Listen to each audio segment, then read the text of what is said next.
Hey there, and welcome to Crime for Sleep. I know you're having trouble falling asleep, so let me keep you company with true crime stories from around the world. Before we dive in, I'm curious, where did you first hear this one? If you enjoy these stories, don't forget to like, comment, and subscribe. Now get comfortable, and let's get into tonight's case. Story 1. It always happened around dusk. A figure passing the window at the end of the lane, a vague silhouette in the muted light. At first it seemed routine, a neighbor on their evening walk. The steps were steady, a soft rhythm in the quiet street. I'd noticed them every day from my place by the window, a part of the scenery as unchanging as the trees lining the path. But last week the steps paused twice. Yesterday the figure lingered longer before continuing, and tonight I've counted 4 echoes instead of 3. Yet what unsettles me most is not the inconsistency of the steps, but the fleeting glimpse of something left behind on the ground just outside the window. The nausea started before I could even identify what I was seeing. A cold weight settling in my stomach like swallowed stones, spreading upward through my chest until my throat constricted. I pressed my palm against the glass, leaving a foggy print that obscured my view, and for a moment I was grateful for the barrier it created between me and whatever lay beyond. But I had seen it, the small, dark shape against the pavement, rectangular, familiar in a way that made my skin crawl.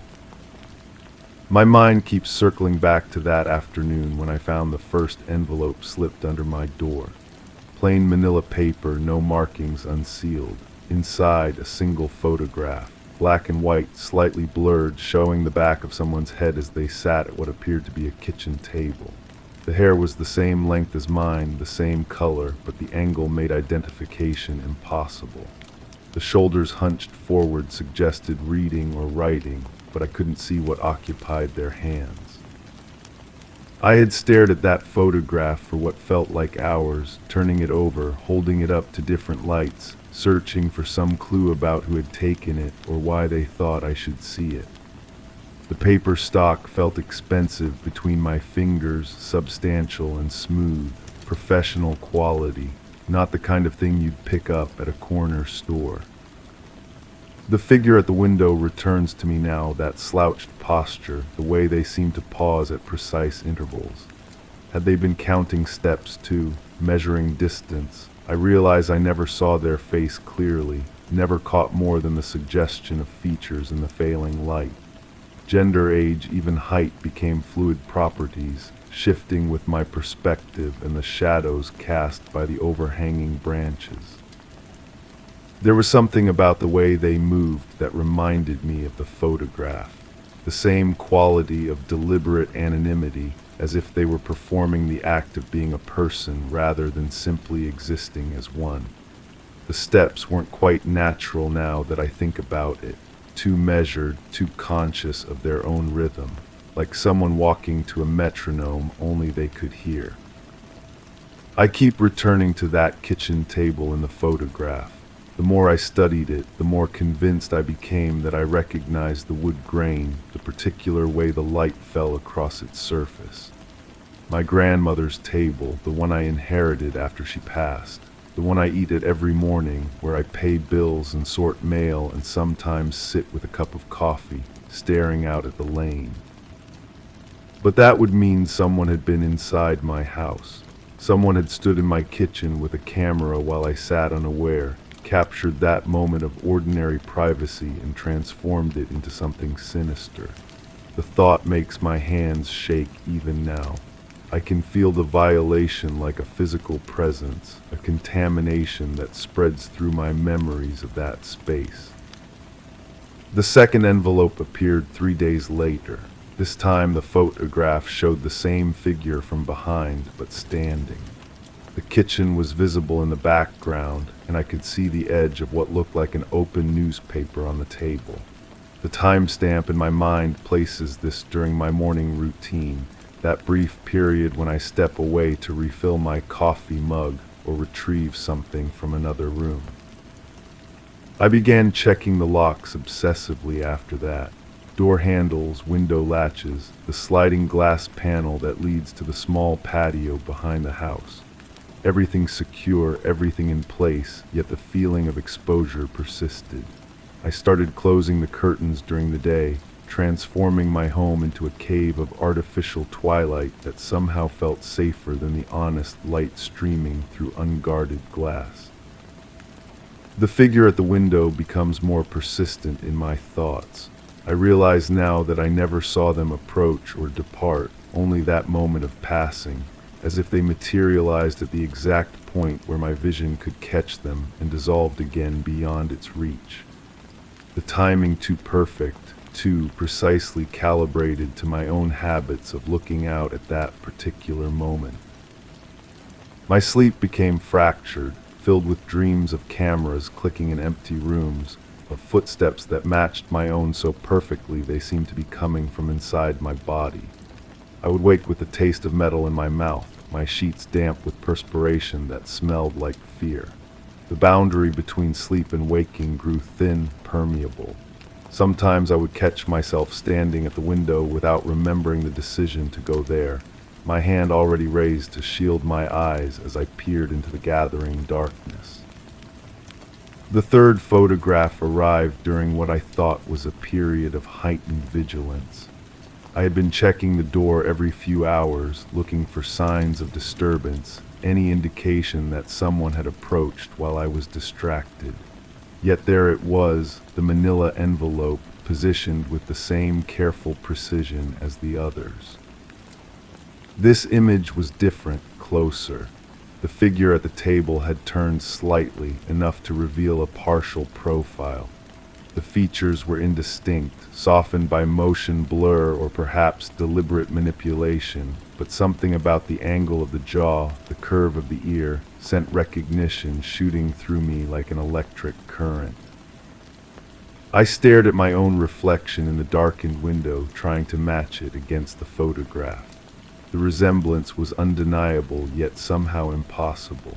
I had no memory of being photographed, no awareness of being observed during those quiet morning moments. Yet the evidence suggested otherwise, implied a level of surveillance so intimate and prolonged that my entire sense of privacy, of autonomous existence, began to crumble. The figure outside returns to my thoughts with new urgency. Had they been watching me watch them? Was this elaborate performance designed to draw my attention while the real violation occurred elsewhere, in spaces I considered safe? The paranoia spreads through my thinking like spilled ink, staining every memory with suspicion. I began to question the sequence of events. Had the photographs preceded my awareness of the figure at the window, or had my growing anxiety about being watched made me more susceptible to seeing patterns where none existed? The timeline blurs, becomes unreliable. I can no longer trust my own memory to provide accurate testimony about when things began or how they progressed. The fourth envelope contained multiple photographs, a sequence that seemed to document an entire morning routine. The figure rising from the table, moving toward what I assumed was the sink, returning with what appeared to be a fresh cup of coffee. The progression felt voyeuristic in a way that made my stomach revolt, but also strangely familiar, as if I were watching a performance I had unconsciously choreographed. But there were inconsistencies that troubled me. In one image, the figure wore what looked like a dark sweater, while in another, taken apparently moments later, the clothing appeared lighter, possibly white or cream-colored. The newspaper on the table shifted position between frames in ways that suggested more time had passed than the sequence implied, or perhaps that the images had been taken on different occasions entirely. These discrepancies became obsessions. I would study the photographs with a magnifying glass borrowed from my desk drawer, searching for clues about their authenticity, their chronology, their purpose. The grain of the images suggested film rather than digital capture, which added another layer of deliberation to their creation. Someone had planned this documentation, had invested time and resources in creating a record of my most mundane moments. The figure at the window begins to feel less like an external presence and more like a projection of my own anxiety. Yet the physical evidence of the photographs argues against this interpretation. They exist independent of my perception, tangible proof that someone has been observing, recording, cataloging my existence in ways I never consented to or even suspected. I find myself mimicking their measured pace when I walk through my own house now. Step, pause, step, step, pause. The rhythm has infected my movement, as if I am unconsciously performing for an audience I cannot see but know is watching. The boundary between observer and observed dissolves, leaving me uncertain about which role I am playing at any given moment. The fifth envelope arrived yesterday, but I have not yet opened it. It sits on the kitchen table, that same table featured in the photographs, creating a strange loop of reference that makes my head spin. The manila paper seems to pulse with potential energy, containing possibilities I am not sure I want to confront. But I know I will open it. The compulsion is too strong, the need to understand too urgent. Whatever revelation awaits inside that envelope feels like the next necessary step in a dance I did not choose to join but cannot seem to abandon. The figure at the window has not appeared for 2 days now.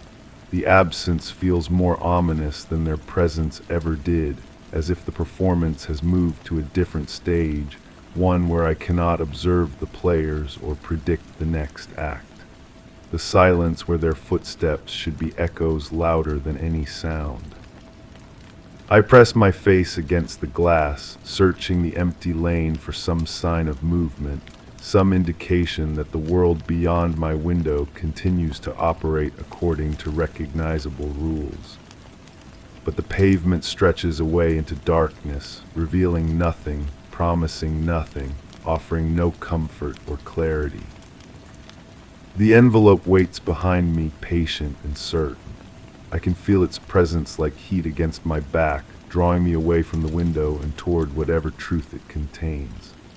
My reflection stares back at me from the glass, distorted by the angle and the failing light, and for a moment I cannot tell if I am looking at myself or at another photograph, another moment of stolen privacy transformed into evidence of something I do not yet understand. The footsteps I hear now might be my own, echoing off the walls of my increasingly unstable reality, or they might belong to someone else entirely, someone who has been walking this same measured pace through my thoughts and dreams and waking hours, counting steps that lead nowhere and everywhere at once. Story 2. The attic was quiet, except for the soft rustle of paper as I unfolded a forgotten map beneath the solitary bulb's dim light.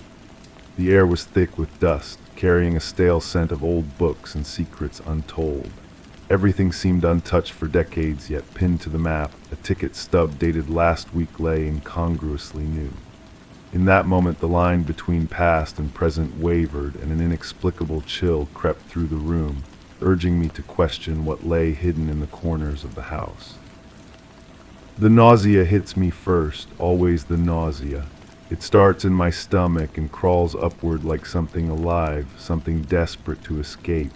I drop the map and it floats back to the dusty floorboards, settling with a whisper that sounds too much like breathing.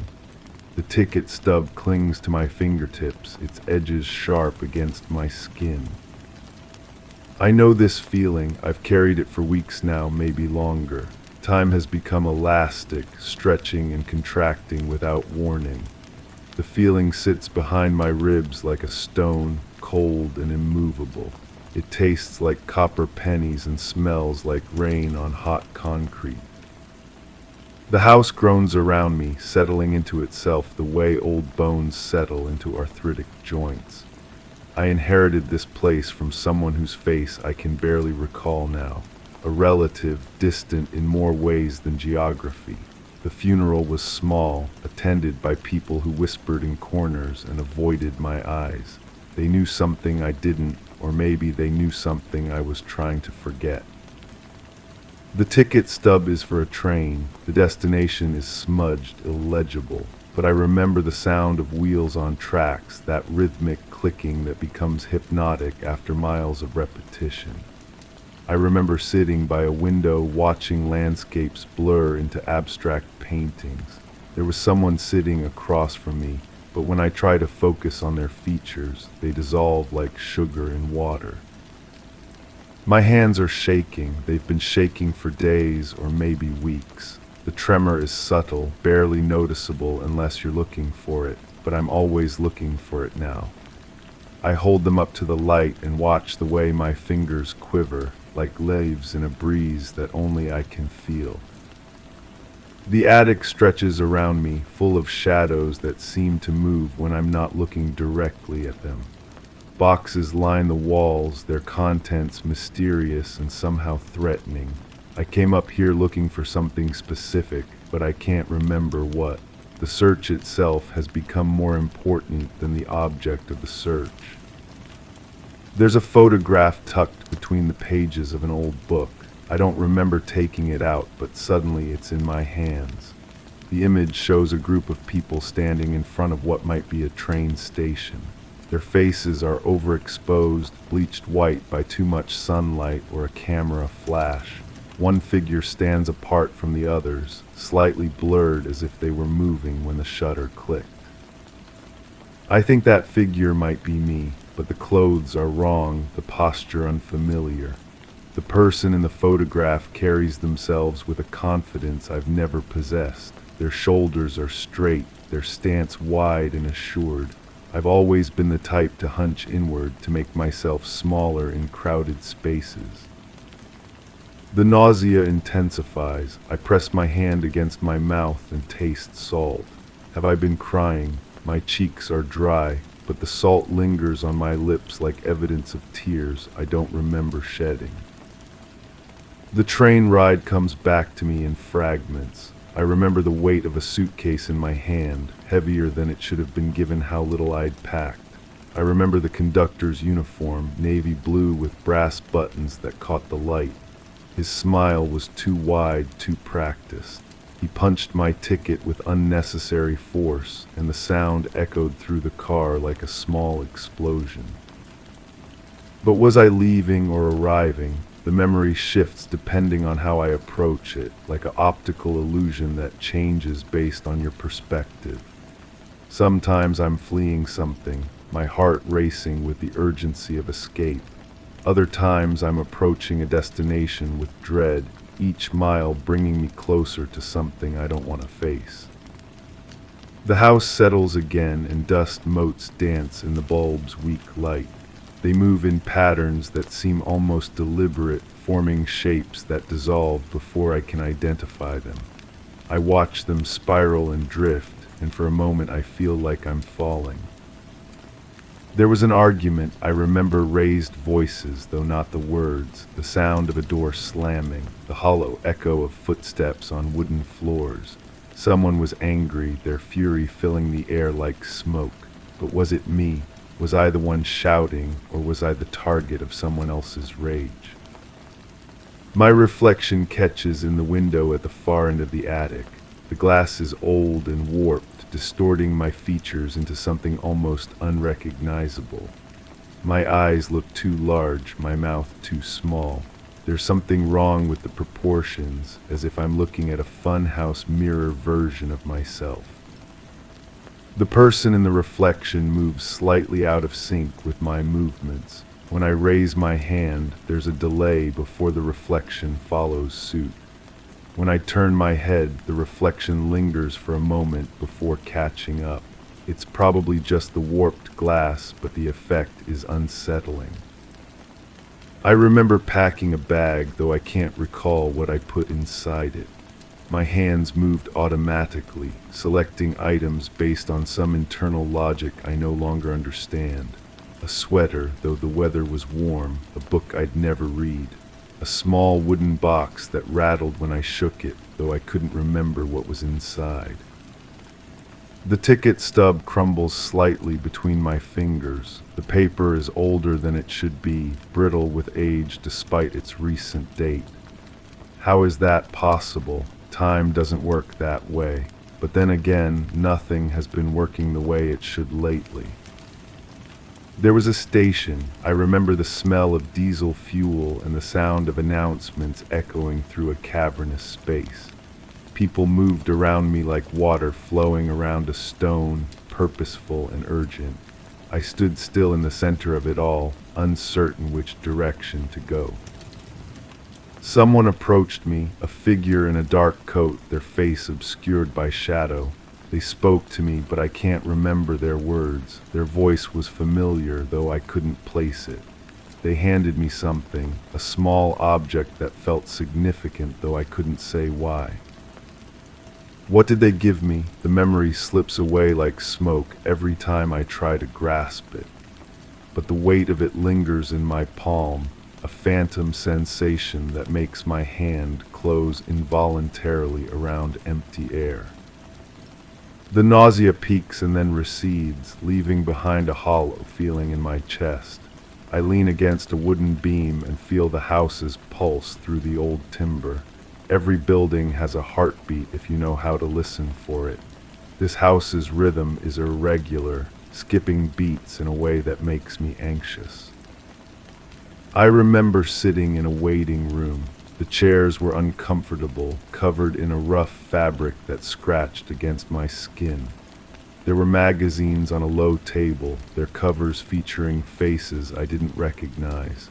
The clock on the wall ticked loudly, each second marked with mechanical precision.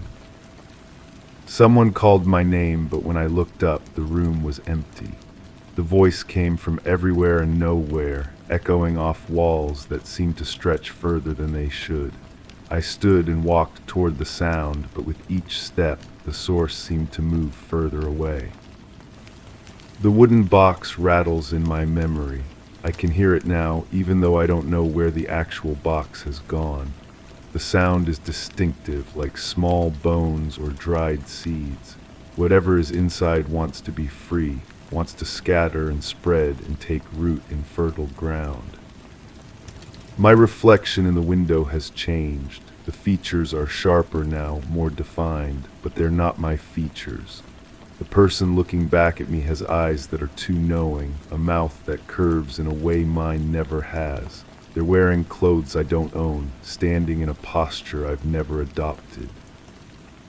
I step closer to the window and the reflection steps back. The movement is subtle but unmistakable. We're moving in opposite directions, like dancers performing choreography I don't remember learning. The train car was nearly empty. I remember the worn upholstery and the way the seats faced each other in pairs. There was a table between them, scarred with years of use. Someone had carved initials into the wood, but when I tried to read them, the letters seemed to rearrange themselves. The person across from me was reading a newspaper. I could see the headlines through the thin paper, backwards and distorted. The words made no sense, but somehow I understood their meaning. Something terrible had happened or was about to happen. The newspaper rustled with each breath the reader took. When they lowered the paper, their face was blank, not expressionless, but literally blank, as if their features had been erased. They continued reading as if nothing was wrong, turning pages with deliberate care. The newspaper crackled like fire consuming dry wood. The ticket stub is dissolving in my sweaty palm. The ink runs together, creating patterns that look almost like writing in a language I don't recognize.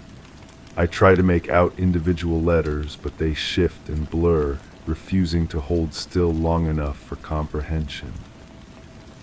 There was a phone call. I remember the weight of the receiver in my hand, the way the plastic warmed against my ear. The voice on the other end was distorted, as if coming from a great distance or through water. They were trying to tell me something important, but static kept cutting through their words. I pressed the phone closer to my ear, straining to understand. The voice became more urgent, more desperate.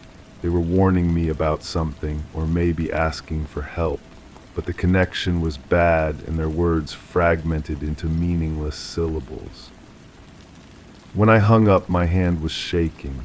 The phone seemed heavier than before, as if the conversation had added weight to the plastic and metal. I set it down carefully, afraid it might shatter if I moved too quickly. The attic grows colder. The single bulb flickers, casting moving shadows that dance across the walls like living things. I pull my jacket tighter around my shoulders, but the cold comes from inside, radiating outward from that stone in my chest. I remember standing on a platform. The train was approaching, its headlight cutting through fog that shouldn't have been there. The sound of the engine was wrong, too deep and resonant, like the growl of some massive animal. Other passengers waited nearby, but their faces were turned away from me. The train stopped with a hiss of brakes and a screech of metal on metal. The doors opened with a sound like a sigh. I hesitated at the threshold, 1 foot on the platform and 1 foot in the car. The conductor was watching me, his too-wide smile never wavering. Behind me, someone called my name. I turned, but the platform was empty except for swirling fog. The voice came again, more insistent this time. It was familiar, though I couldn't place it. They were telling me not to go, to come back, to remember something I'd forgotten. But the train was already moving. The doors had closed without me noticing, and the platform was sliding away. I pressed my face against the window and watched the station disappear into the fog. The voice kept calling, growing fainter with distance until it was just another sound in the train's mechanical symphony. The wooden box is here in the attic. I don't remember bringing it up, but there it sits on top of a stack of old books. It's smaller than I remembered, no bigger than my palm. The wood is dark with age, almost black. There's no visible latch or hinge, no obvious way to open it. I pick it up and shake it gently. The rattling is softer now, more subdued. Whatever is inside has settled, resigned to its confinement, but I can feel it waiting, patient and persistent. It knows I'll open it eventually. It has all the time in the world. My reflection has moved closer to the window. Now it's pressed against the glass from the other side, its breath fogging the surface. Its mouth is moving as if it's trying to speak, but no sound penetrates the barrier between us. Its eyes are wide with urgency, pleading. I approach the window slowly. The reflection mirrors my movement, but there's something desperate about its motion, as if it's fighting against invisible constraints. When I'm close enough to touch the glass, the reflection presses its palm against the window from the inside. I raise my hand to match the gesture. Our palms align through the glass, separated by a barrier that feels much thicker than it should. The reflection's hand is warm against the cold window, and I can feel its heat through the glass. How is that possible? The train car filled with smoke, not the gray smoke of fire, but something thicker and more substantial. It moved with purpose, flowing around the seats and pooling in the aisles. The other passengers didn't seem to notice. They continued reading their newspapers and staring out windows that showed nothing but darkness. I tried to wave the smoke away, but it clung to my hands like spider webs. The more I struggled against it, the more entangled I became. It had a smell, sweet and cloying, like flowers left too long in water. The scent made me dizzy, made my thoughts slow and thick. The person across from me lowered their newspaper again. This time they had a face, but it was the wrong face. It belonged to someone I knew, someone I trusted, but their presence here made no sense. They should have been somewhere else, doing something else. They should have been safe. They smiled at me, but the expression didn't reach their eyes. Their mouth moved as if they were speaking, but the words were swallowed by the smoke. I leaned forward, trying to read their lips, trying to understand what they were trying to tell me. The wooden box grows warm in my hands. The rattling has stopped, replaced by a subtle vibration that seems to pulse in rhythm with my heartbeat. Whatever is inside is alive, or at least more alive than it was before. It's responding to my touch, awakening after a long sleep. There's a seam in the wood that I hadn't noticed before. It's barely visible, a hairline crack that runs around the box's perimeter. If I press just right, if I apply pressure in just the right spot, I think it will open. But do I want to see what's inside? The nausea returns with renewed force. My stomach clenches and my vision blurs. I grip the wooden beam for support and feel splinters dig into my palm. The pain is sharp and immediate, more real than anything else in this dusty, shadow-filled space. Blood wells from the small wounds, dark drops that fall to the floor with tiny sounds like rain on leaves. I watch them fall and spread, soaking into wood that's probably older than I am. The house drinks my blood eagerly, as if it's been waiting for this offering. The phone call comes back to me with sudden clarity. The voice on the other end wasn't distorted by static or distance. It was muffled by something else, something deliberate. They were trying to speak around an obstruction, trying to force words past something that didn't want to be spoken. They were in trouble, that much was clear from their tone, from the urgency that colored every syllable. They needed help, needed someone to come for them. But where were they? How could I find them when I didn't even know who they were? The connection cut out abruptly, not with the gradual fade of a bad line, but with the sharp finality of a severed wire. The silence that followed was absolute, more complete than mere absence of sound. It was the silence of something ending, something being lost forever. My reflection has begun to fade. Its features are becoming indistinct, blurring around the edges like a photograph left too long in sunlight. It's still pressing against the window, still trying to communicate something vital, but its form is dissolving even as I watch. I press harder against the glass, trying to maintain the connection. The window is cold beneath my palm, so cold it burns, but I don't pull away. I can't pull away. If I break contact now, I might lose the reflection entirely, and with it whatever truth it's trying to convey. The train stopped at a station that wasn't on any map. The platform was empty, stretching into darkness in both directions. No signs indicated where we were, no announcements explained the delay. The other passengers didn't seem concerned. They continued their activities as if extended stops were perfectly normal. I looked out the window and saw someone standing at the far end of the platform. They were too distant to make out clearly, but something about their posture was familiar. They were waiting for something or someone. Their stillness was absolute, like a statue positioned with careful thought. The conductor appeared beside my seat without warning. His smile had grown even wider, stretching his face in ways that seemed anatomically impossible. He gestured toward the door with a movement that was more invitation than suggestion. His uniform was different now, darker, with buttons that seemed to absorb light rather than reflect it. I shook my head, but he continued gesturing. His smile never wavered, never lost its practiced warmth, but his eyes were cold, distant. They looked through me rather than at me, as if I were already gone, already just a memory he was trying to recall. The wooden box clicks open in my hands. I don't remember applying pressure to the seam, but suddenly the two halves separate with a sound like a sigh of relief. Inside, nestled in faded velvet, is something that makes no sense. It's a key, but not like any key I've ever seen. The metal is tarnished almost black, and the shape is wrong, too complex and angular. It looks like it was designed to open something that shouldn't be opened, to unlock doors that were meant to stay closed. But there's something else in the box, something that makes my breath catch in my throat. A photograph, small and square with white borders.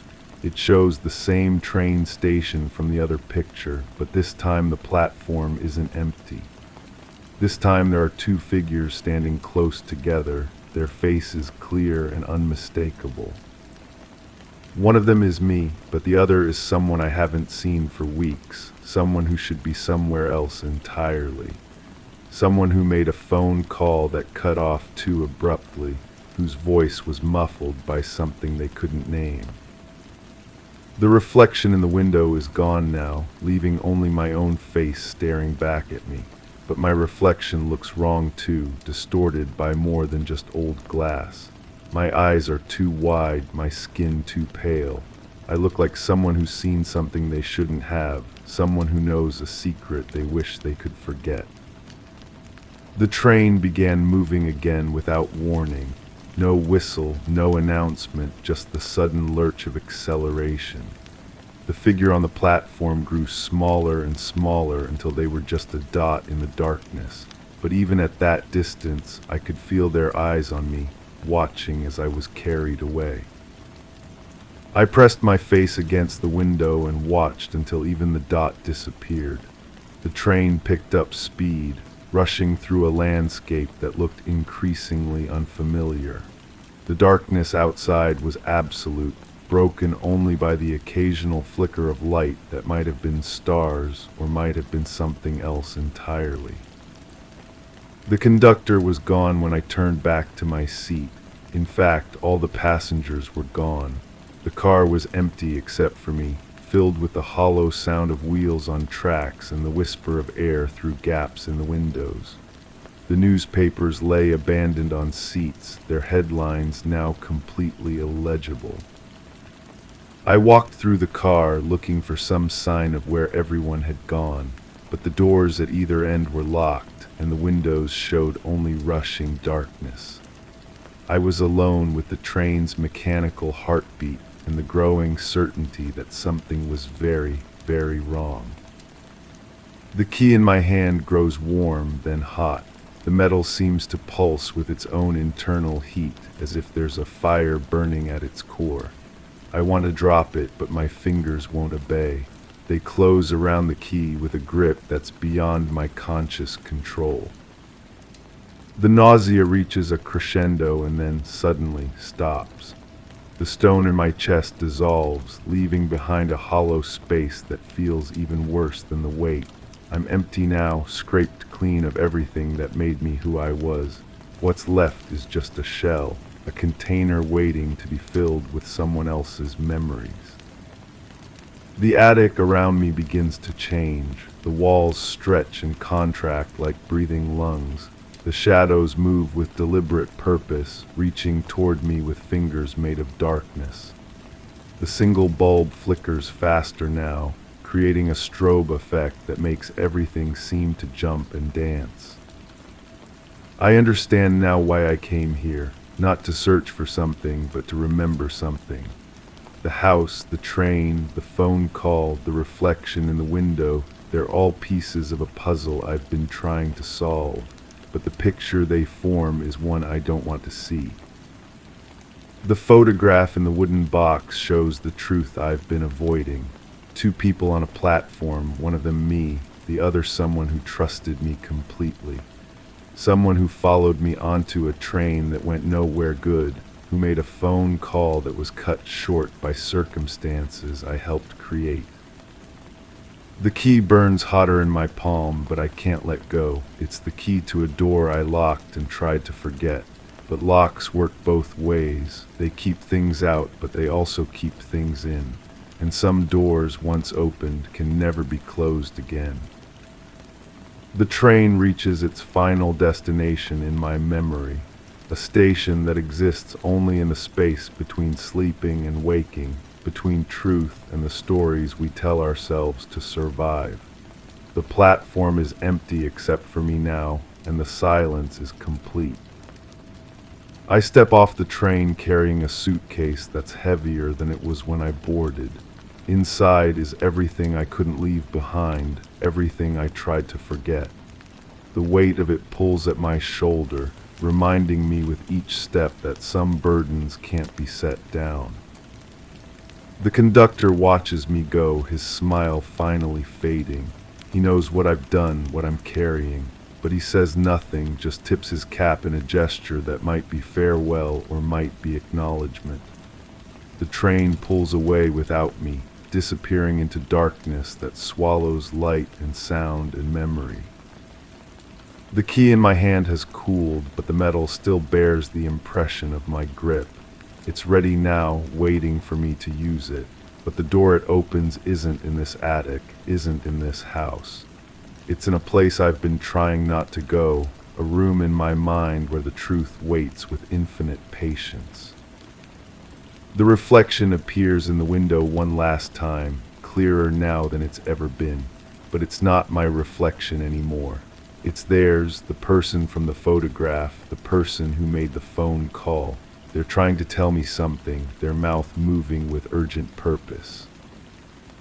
I press my ear against the glass and finally, I can hear their voice. It's faint but unmistakable, carrying across whatever distance separates us. They're not angry, not accusatory. They're just sad, infinitely sad and tired of waiting for me to remember. They tell me where to find them, where I left them. They tell me it's time to come back, time to face what I've done and what I've tried to forget. The key in my hand grows warm again, responding to their words like a compass needle finding true north. I close the wooden box and tuck it into my jacket. The photograph and the key are safe there, close to the hollow space where my heart used to be. I understand now that this is just the beginning, not the end. The real journey starts when I leave this attic, when I use the key to open the door I've kept locked for so long. The single bulb flickers one last time and then goes out, leaving me in darkness that's somehow less complete than the light was. In the black air around me, I can hear the sound of a train approaching, its whistle calling across distances that can't be measured in miles. The nausea is gone now, replaced by something that might be relief or might be resignation. The stone in my chest has been replaced by something else, something that feels like purpose. I know where I need to go, what I need to do. But first, I need to climb down from this attic, need to leave this house with its dust and shadows and warped reflections. I need to find a train station that may or may not exist, buy a ticket to a destination that isn't on any map. The key burns against my chest like a brand, marking me as someone who carries secrets, someone who has doors yet to open. And somewhere in a place that exists between memory and truth, someone is waiting for me to remember, to return, to finally use the key I've carried all along. Story 3. The light switch didn't click. My fingers brushed against the wall, tracing the familiar path, but the anticipated snap remained elusive. In the dimness, my footsteps on the carpet failed to whisper their usual welcome. The air, usually thick with the scent of old books, felt sterile, a void where memories used to linger. The chair by the window seemed to hold a shadow, where sunlight used to pool, as if it recalled an occupant I could no longer see. I reached for the glass on the table, expecting the cool reassurance of its surface, only to find myself touching something that felt almost evasive, a presence made of absence. It was as if the room itself pondered my reality, unsure of what to believe. I stood there, my hand still pressed against the wall, feeling the texture of paint that seemed different somehow, rougher. The silence pressed against my eardrums with an almost physical weight, broken only by the distant hum of what might have been an air conditioner or perhaps just the blood moving through my veins. The room belonged to my sister, though she hadn't been here in weeks. Or had it been months? The distinction felt important, yet it slipped away each time I tried to grasp it. The detective had asked me to walk through the space again to see if anything struck me as unusual. But unusual compared to what? My memories of this room seemed to shift like sand, each recollection slightly different from the last. I remembered her sitting in that chair reading. But was she reading a paperback novel or a hardcover biography? The uncertainty gnawed at me with surprising intensity. I moved toward the window, my bare feet finding the cool hardwood where the carpet ended. The floorboards creaked, but not in the places they used to. Even the house seemed to be questioning itself. Outside, the street appeared normal enough: parked cars, a neighbor walking a dog, the mailman making his rounds. Yet something in the quality of the light suggested these scenes were being performed rather than lived. My sister's disappearance had been reported by her employer when she failed to show up for 3 consecutive shifts. No note, no explanation, no signs of struggle, just an absence that grew more profound with each passing hour. The police had found nothing obviously amiss. Her car remained in the driveway, keys hanging on the hook by the door. Her purse sat on the kitchen counter, wallet intact, phone plugged in and charging. I picked up a book from the side table, one of those thick psychological thrillers she favored. The bookmark was placed about halfway through, but when I opened to that page, the text seemed foreign. Not the words themselves, but the way they arranged themselves on the page, as if the story had continued writing itself in her absence. The scent hit me then, not the absence of her usual perfume, but something else entirely. Cigarettes, though she had quit smoking years ago, or so she had told me. I followed the smell toward the bedroom, my steps careful and deliberate. The carpet showed impressions where furniture had been moved, though everything appeared to be in its proper place now. Her bed was made with military precision, corners tucked and surface smooth. But the pillow held the faint indentation of a head, and when I leaned closer, I caught something else beneath the tobacco smell. Fear. It sounds impossible to smell fear, yet there it was, sharp and metallic, clinging to the fabric like an unwelcome confession. I opened the nightstand drawer, expecting to find the usual collection of personal items: reading glasses, lip balm, perhaps a journal. Instead, I discovered a stack of photographs, all of the same scene, our childhood home taken from across the street. The images were slightly blurred, as if captured quickly or from a moving vehicle. In some, a figure stood at the front window. In others, the window was empty. I couldn't determine if the figure was my sister or someone else entirely. The photographs had no date stamps, no indication of when they might have been taken. But the house in the images had been demolished 2 years ago to make way for a shopping center. I held one of the photos up to the light, searching for some clue about their origin. The paper felt too new, too crisp, as if these impossible images had been printed recently. My phone buzzed with a text message from an unknown number. Check the basement. The basement, my sister's house, didn't have a basement. I had been here countless times, had helped her move in, had spent holidays and birthdays in these rooms. There was no basement. Yet as I stood there, staring at the message, I became aware of a sound coming from somewhere below my feet. Not footsteps exactly, but a rhythmic creaking, like someone shifting their weight in an old chair. I walked through the house again, this time looking for any indication of a lower level I might have overlooked. In the kitchen, I noticed a door I had always assumed led to a pantry or storage closet. When I tried the handle, it turned easily, revealing a set of wooden stairs descending into darkness. The air that rose from below carried the scent of damp earth and something else, that same cigarette smell, stronger now. I found a light switch at the top of the stairs and pressed it, half expecting it not to work like the one in the living room. But this one responded with a sharp click. illuminating a finished basement room I couldn't possibly have forgotten. The space was set up like a small apartment, complete with a kitchenette, a single bed, and a desk covered with papers. On the walls hung dozens of photographs, all of the same variety I had found upstairs, surveillance images of places that no longer existed, people who looked familiar but somehow wrong, as if they were actors playing roles I recognized. I approached the desk cautiously. The papers appeared to be letters, written in my sister's handwriting but addressed to people I didn't recognize. The content was mundane discussions of weather, complaints about work, mentions of family gatherings I couldn't recall attending. But as I read more closely, I realized the letters were all dated from the future, describing events that hadn't yet occurred. One letter addressed to someone called the occupant described my visit to this basement in precise detail.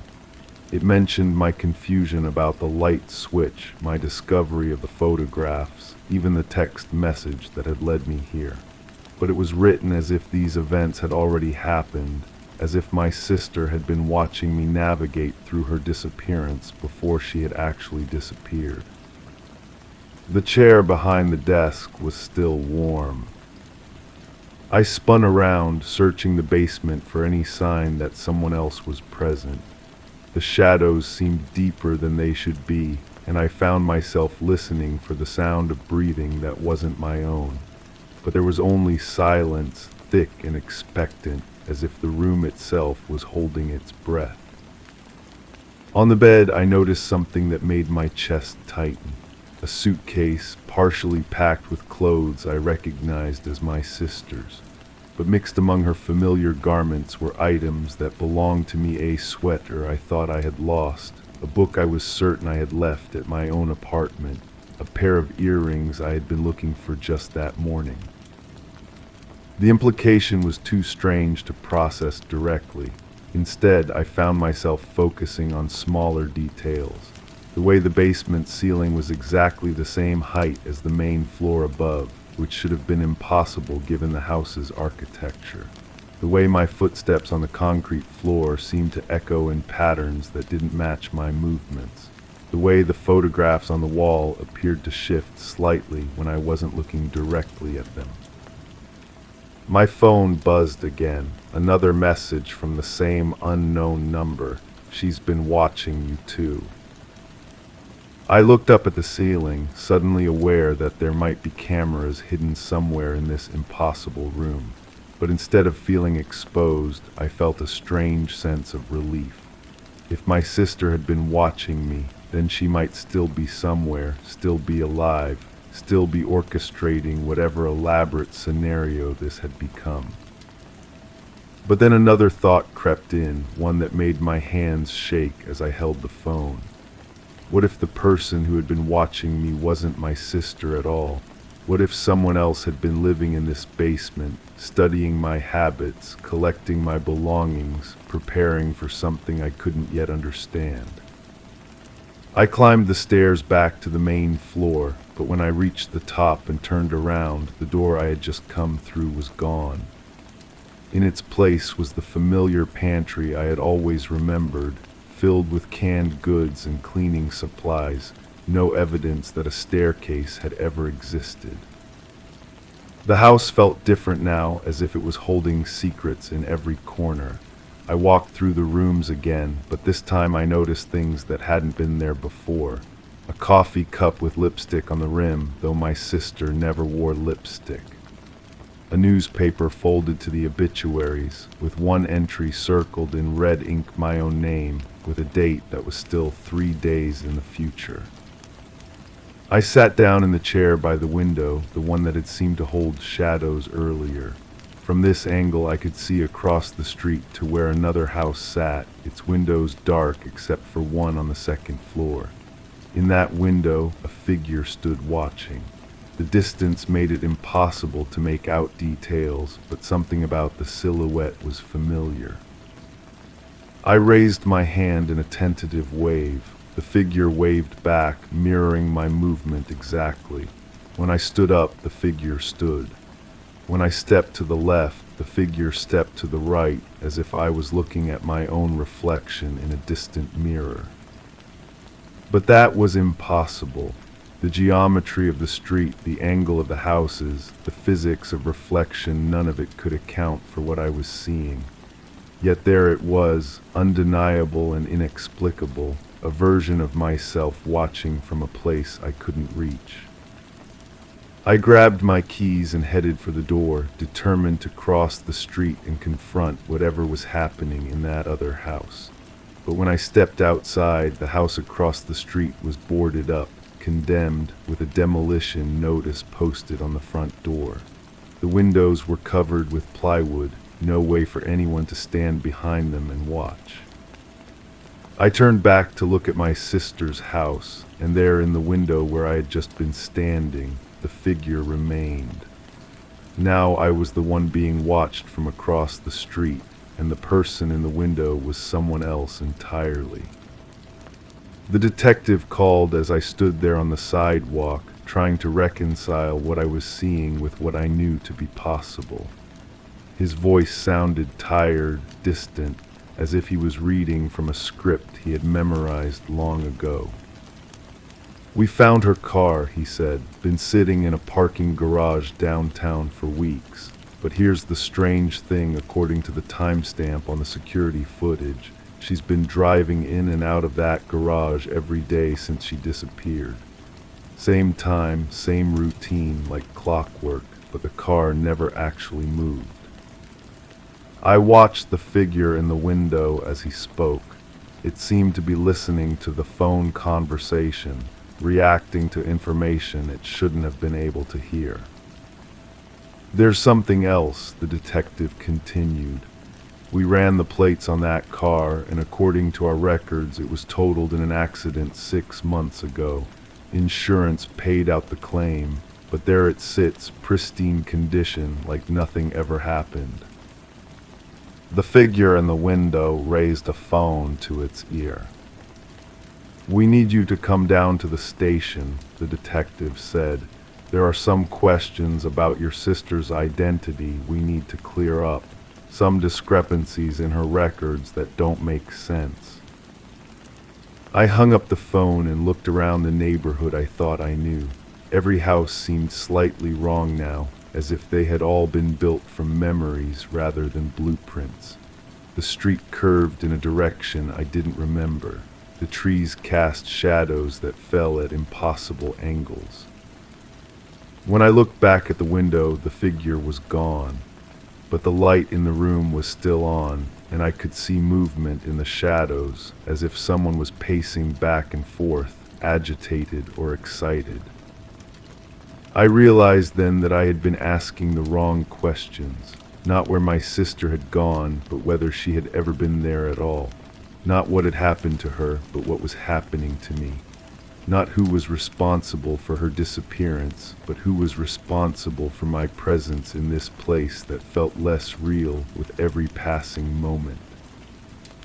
The answers, I suspected, were somewhere in that basement that may or may not exist, in those photographs of places that had been demolished, in those letters written from a future that might never come to pass. But I was no longer certain I wanted to find them. Because the most unsettling possibility of all was beginning to take shape in my mind. What if I was the one who had disappeared? What if I was the one being searched for, worried about, mourned? What if this entire scenario, the missing sister, the impossible basement, the figure in the window, was something my mind had constructed to avoid facing a truth too terrible to acknowledge? I stood there on the sidewalk as the light began to fade, watching shadows move behind windows that might not be there, in a house that might not exist, in a neighborhood that might be nothing more than a memory refusing to let go.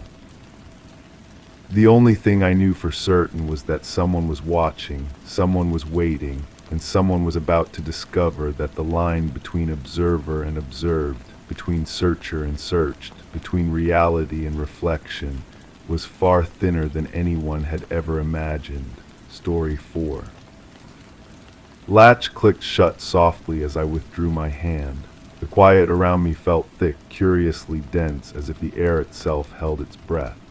My skin prickled under a breeze that wasn't there, an inexplicable sensation threading through the stillness. Dust settled in invisible patterns on untouched surfaces, painting a muted picture of neglect. I caught a faint whiff of something sweet, like a memory slipping away just out of reach. My pulse quickened unbidden, tracing an outline of unease beneath my skin. The faint sound of falling dust was all I heard, yet something shifted, imperceptible yet undeniable, unsettling the equilibrium. I keep coming back to that latch, the way it felt under my fingers, cold metal worn smooth by countless touches. But whose touches? Mine. I can't remember the first time I turned it, can't recall learning its particular resistance, the precise angle needed to make it give way without protest. The sweetness lingers even now. Vanilla maybe, or something floral that's gone too long without water. It reminds me of something I should know, something that matters, but every time I reach for it, the memory dissolves like sugar in rain. There was a conversation, I'm almost certain of that, fragments of words that don't quite connect. You don't understand what you're asking. It was always going to end this way. The truth isn't what you think it is. But who was speaking? The voices blur together in my mind, becoming one voice, then splitting apart again. Sometimes I think one of them was mine. The room, I keep calling it a room, but was it? The boundaries seem fluid when I try to reconstruct them. Walls that might have been curtains, windows that could have been mirrors, light filtering through something translucent, casting shadows that moved without cause. I was looking for something, that much I know. My hands remember the motion of searching, fingers trailing along surfaces, probing corners, lifting objects that felt familiar yet strange. A box, a drawer, the specifics slip away, but the urgency remains, that desperate need to find whatever I'd lost or hidden or forgotten.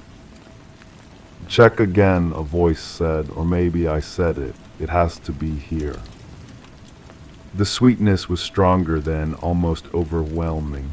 It made me dizzy, or maybe that was something else. The air seemed to shimmer, and I had to steady myself against something solid. A wall, a table, a person. Was someone else there? The thought arrives like a physical blow. Of course someone else was there. How could I have forgotten that? But when I try to picture them, their face slides away from me, features rearranging themselves into impossibility. Tall, then short, dark hair, then light, eyes that watched me with an expression I can't name. You're not remembering it right, they said, or did they? The latch clicks again in my memory, but this time I'm not opening something, I'm closing it, sealing it. The motion is decisive, final, as if I'm locking away more than just whatever lies behind that barrier. What was I hiding? The question follows me through my days now, a constant whisper at the edge of consciousness. I find myself testing latches wherever I go, feeling for that particular resistance, that specific click. None of them match. None of them carry that weight of significance, that sense of crossing a line that can't be uncrossed. The sweetness comes and goes. Sometimes I catch it in crowded places and I spin around, searching faces for someone I should recognize. Sometimes it drifts through my dreams, and I wake with tears on my cheeks and a name on the tip of my tongue that vanishes before I can speak it. I've started writing things down, trying to capture the fragments before they fade, but the words on paper look wrong, incomplete. They describe events without context, emotions without cause. I read them back and wonder if I'm losing my mind or finding it. The truth isn't what you think it is. That phrase haunts me most. It implies I thought I knew the truth once, that I had a version of events that made sense. But I can't remember what I believed before this fog of uncertainty settled over everything. Was I naive, deceived, or was I the one doing the deceiving?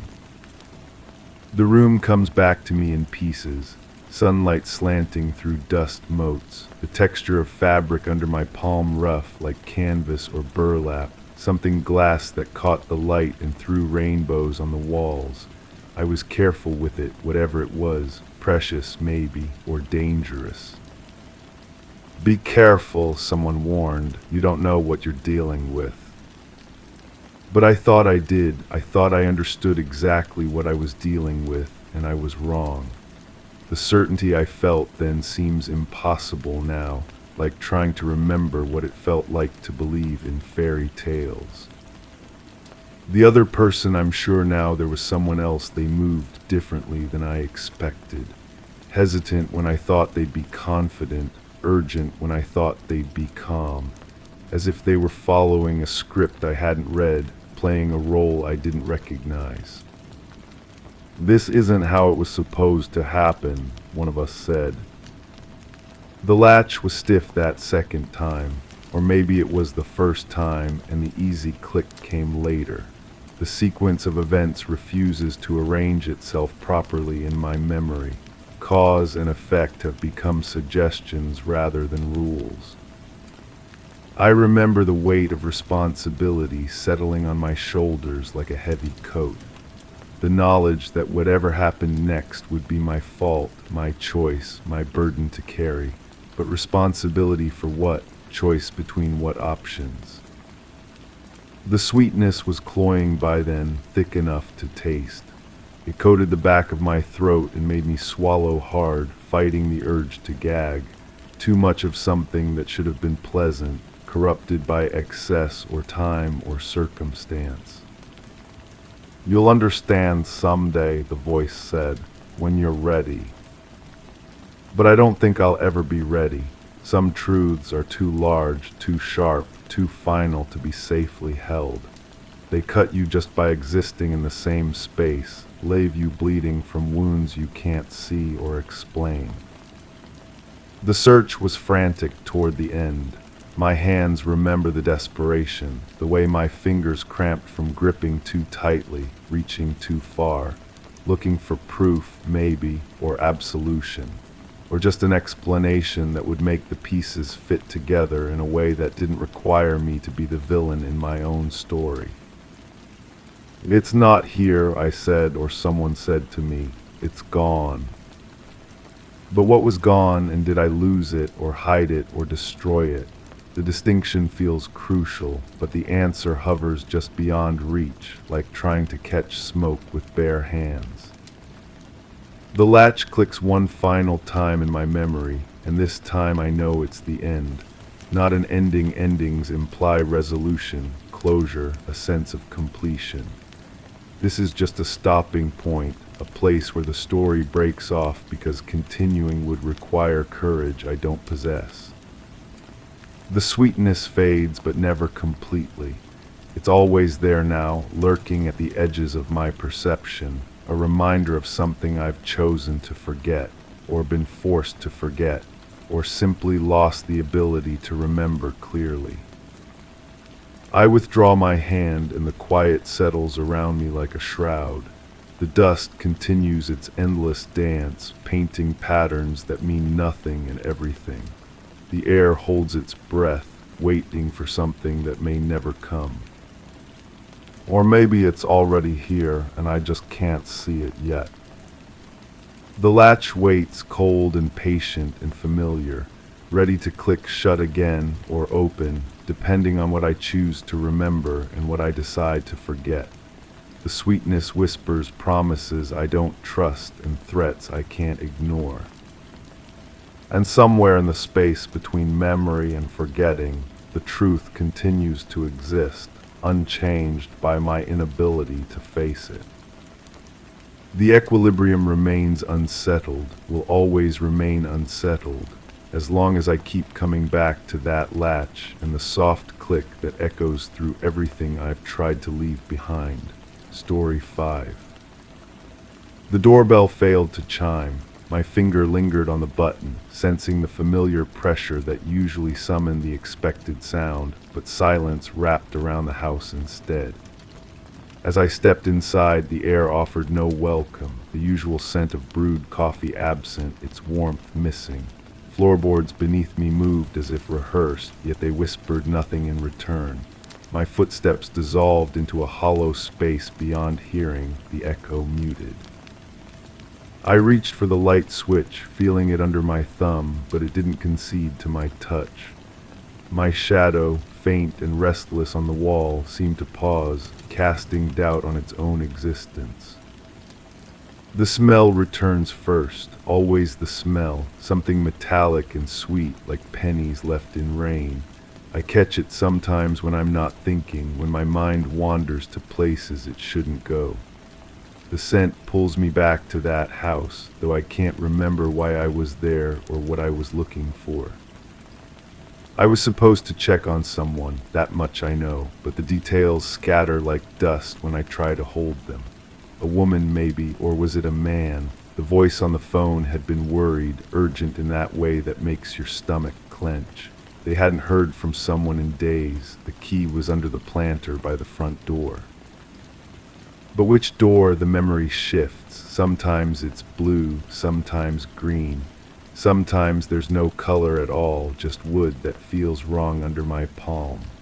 The grain runs the wrong direction, or maybe it's my perception that's crooked.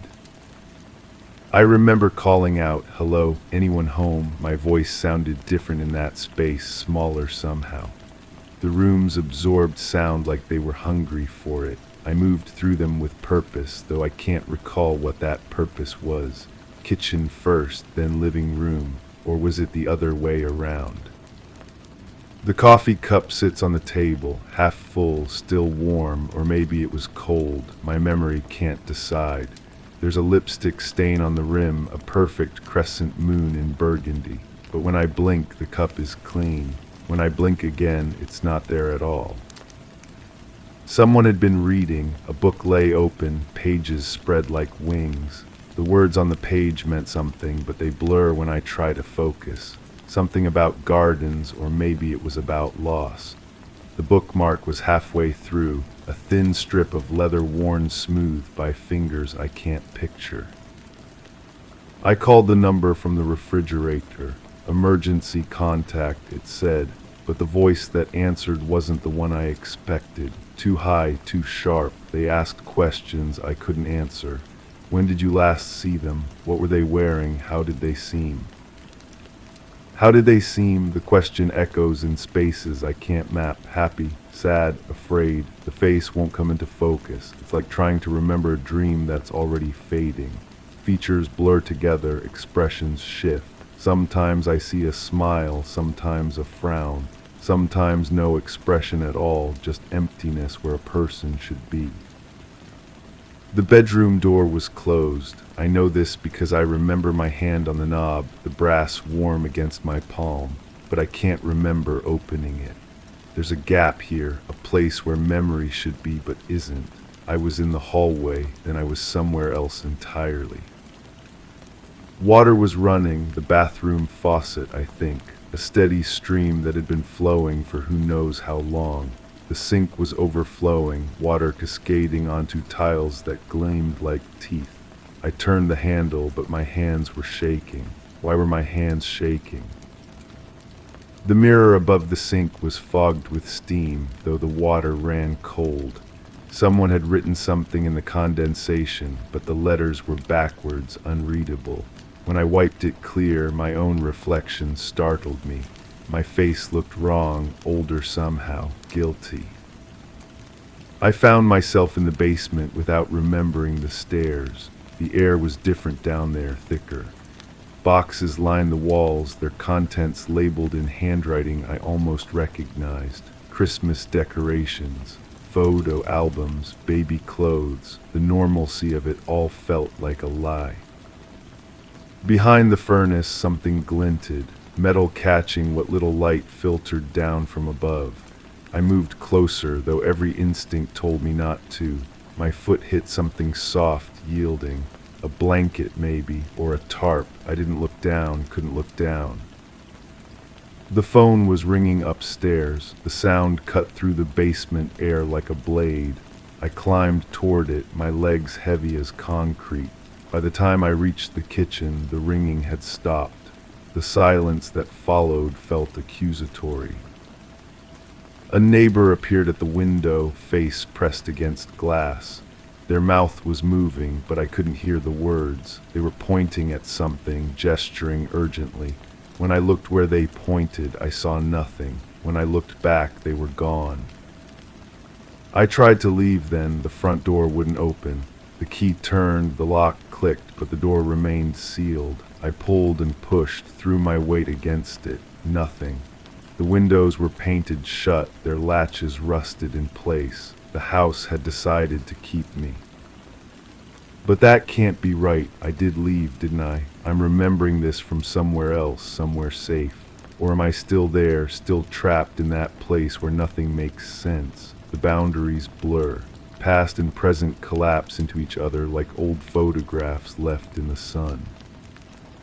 The police came eventually. I must have called them, though I don't remember dialing. They asked the same questions everyone asks. When, where, why? Their voices were kind but insistent. They needed details I couldn't provide.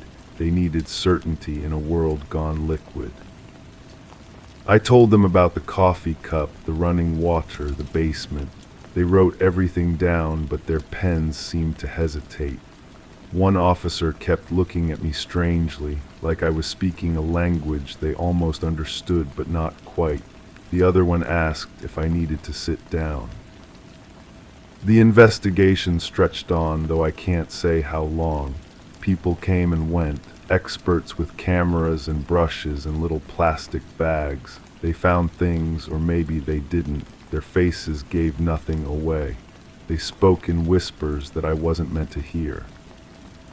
A woman in a dark suit asked me to walk through it again, step by step, room by room, but the house in my memory kept changing. Doors appeared where walls had been. Hallways stretched longer than physics should allow. She grew frustrated with my inconsistencies, though she tried to hide it behind professional patience. The missing person's photograph appeared on bulletin boards and milk cartons. The face was familiar and foreign at the same time. I studied it for clues, for some spark of recognition that might unlock the fog in my mind. Sometimes I thought I remembered them laughing, sometimes crying, sometimes not breathing at all. Months passed, or maybe years. The case grew cold like the coffee cup that may or may not have existed. People stopped asking questions. The phone stopped ringing. But the smell remained, that metallic sweetness that clings to the back of my throat when I'm not careful with my thoughts. I drive by the house sometimes, though I can never find it when I'm looking for it. It appears when I'm not paying attention, when I'm thinking about groceries or weather or anything else. Always the same, always different. The door is blue or green or colorless. The windows reflect sky or darkness or nothing at all. The doorbell still doesn't work. I know because I've tried it, though I can't remember when. My finger finds the button by instinct, applies the familiar pressure. The silence that follows feels like an answer to a question I'm afraid to ask. Inside, the air still offers no welcome. The coffee scent remains absent. My footsteps still dissolve into that hollow space beyond hearing. But now I understand something I didn't before, something that sits in my stomach like a stone. I wasn't there to check on someone. I was there to become someone. Someone who could carry this weight, who could hold these fragments without letting them cut too deep. Someone who could forget just enough to keep functioning, but remember just enough to never be free. The basement calls to me still, that soft thing behind the furnace, that yielding presence that I couldn't look at then and can't look away from now. It's part of me now, woven into the fabric of who I've become. The person who found it, who disturbed it, who can never unfind it again. The smell grows stronger as I write this, as if the act of remembering gives it power. Metallic and sweet, like pennies in rain, like secrets rusting in darkness, like the taste of truth when you've been living on lies for so long you've forgotten the difference. My shadow on the wall seems more solid now, more real than the person casting it. It knows things I don't, remembers things I can't. Sometimes I catch it moving independently, reaching for light switches that won't yield, pressing doorbells that will never chime. The house keeps its secrets, and I keep mine. We're bound together now, that place and I, locked in a dance of forgetting and remembering that has no end. The truth lives in the spaces between memory, in the gaps where logic should be but isn't. And still the doorbell fails to chime. Story 6. The faucet dripped an extra beat, inconsistent with its usual rhythm, each drop echoing in the stillness. I traced my usual path down the hallway, each step a whisper against the carpet, but the familiar creak 2 steps past the doorframe came 1 step early this time. The air carried a scent I couldn't quite place sharp, almost metallic, faint, yet intrusive. A faint smudge on the glass pane caught my eye, the outline slightly skewed, as if asking a question. It shouldn't have been there, but as I reached out, my fingers brushed against something unseen, yet undeniably present. That's where it starts, I think, where my certainty began to crack like old paint. The dripping sound follows me everywhere now, even when I'm nowhere near water, even when I'm trying to sleep. I remember standing in that hallway, but the memory feels borrowed, like something I watched happen to someone else. My hand was reaching toward the glass, and there was this moment of recognition, not of what I was seeing, but of what I should have been seeing, what had always been there before. The smudge wasn't random, it had shape, purpose. But let me go back or forward. The sequence gets muddled when I try to force it into order. There was a conversation. Someone was explaining something to me, their voice patient but strained. I can hear fragments of it sometimes when the house is quiet enough. You have to understand this isn't about what you think you saw. But I did see it. Memory isn't reliable, especially when you're under stress. Under stress, that phrase keeps surfacing like debris after a storm. Was I under stress? The person speaking seemed to think so, but their certainty felt rehearsed, like they'd practiced this explanation. The metallic smell comes back strongest in the early hours when the house settles into its deepest quiet.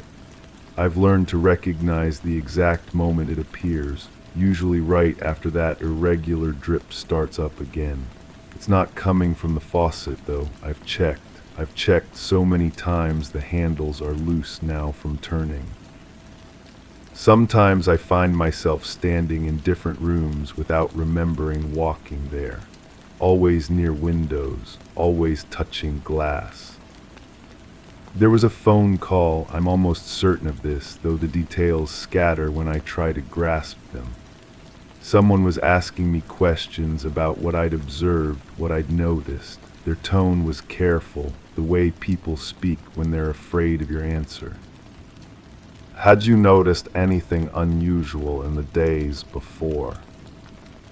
Define unusual. Changes in routine, behavior that seemed out of character. Out of character for whom, I wanted to ask, but the words wouldn't form properly. My throat felt thick, like I'd been talking for hours or not at all. The smudge on the glass wasn't there the next time I looked, or maybe I was looking at a different window.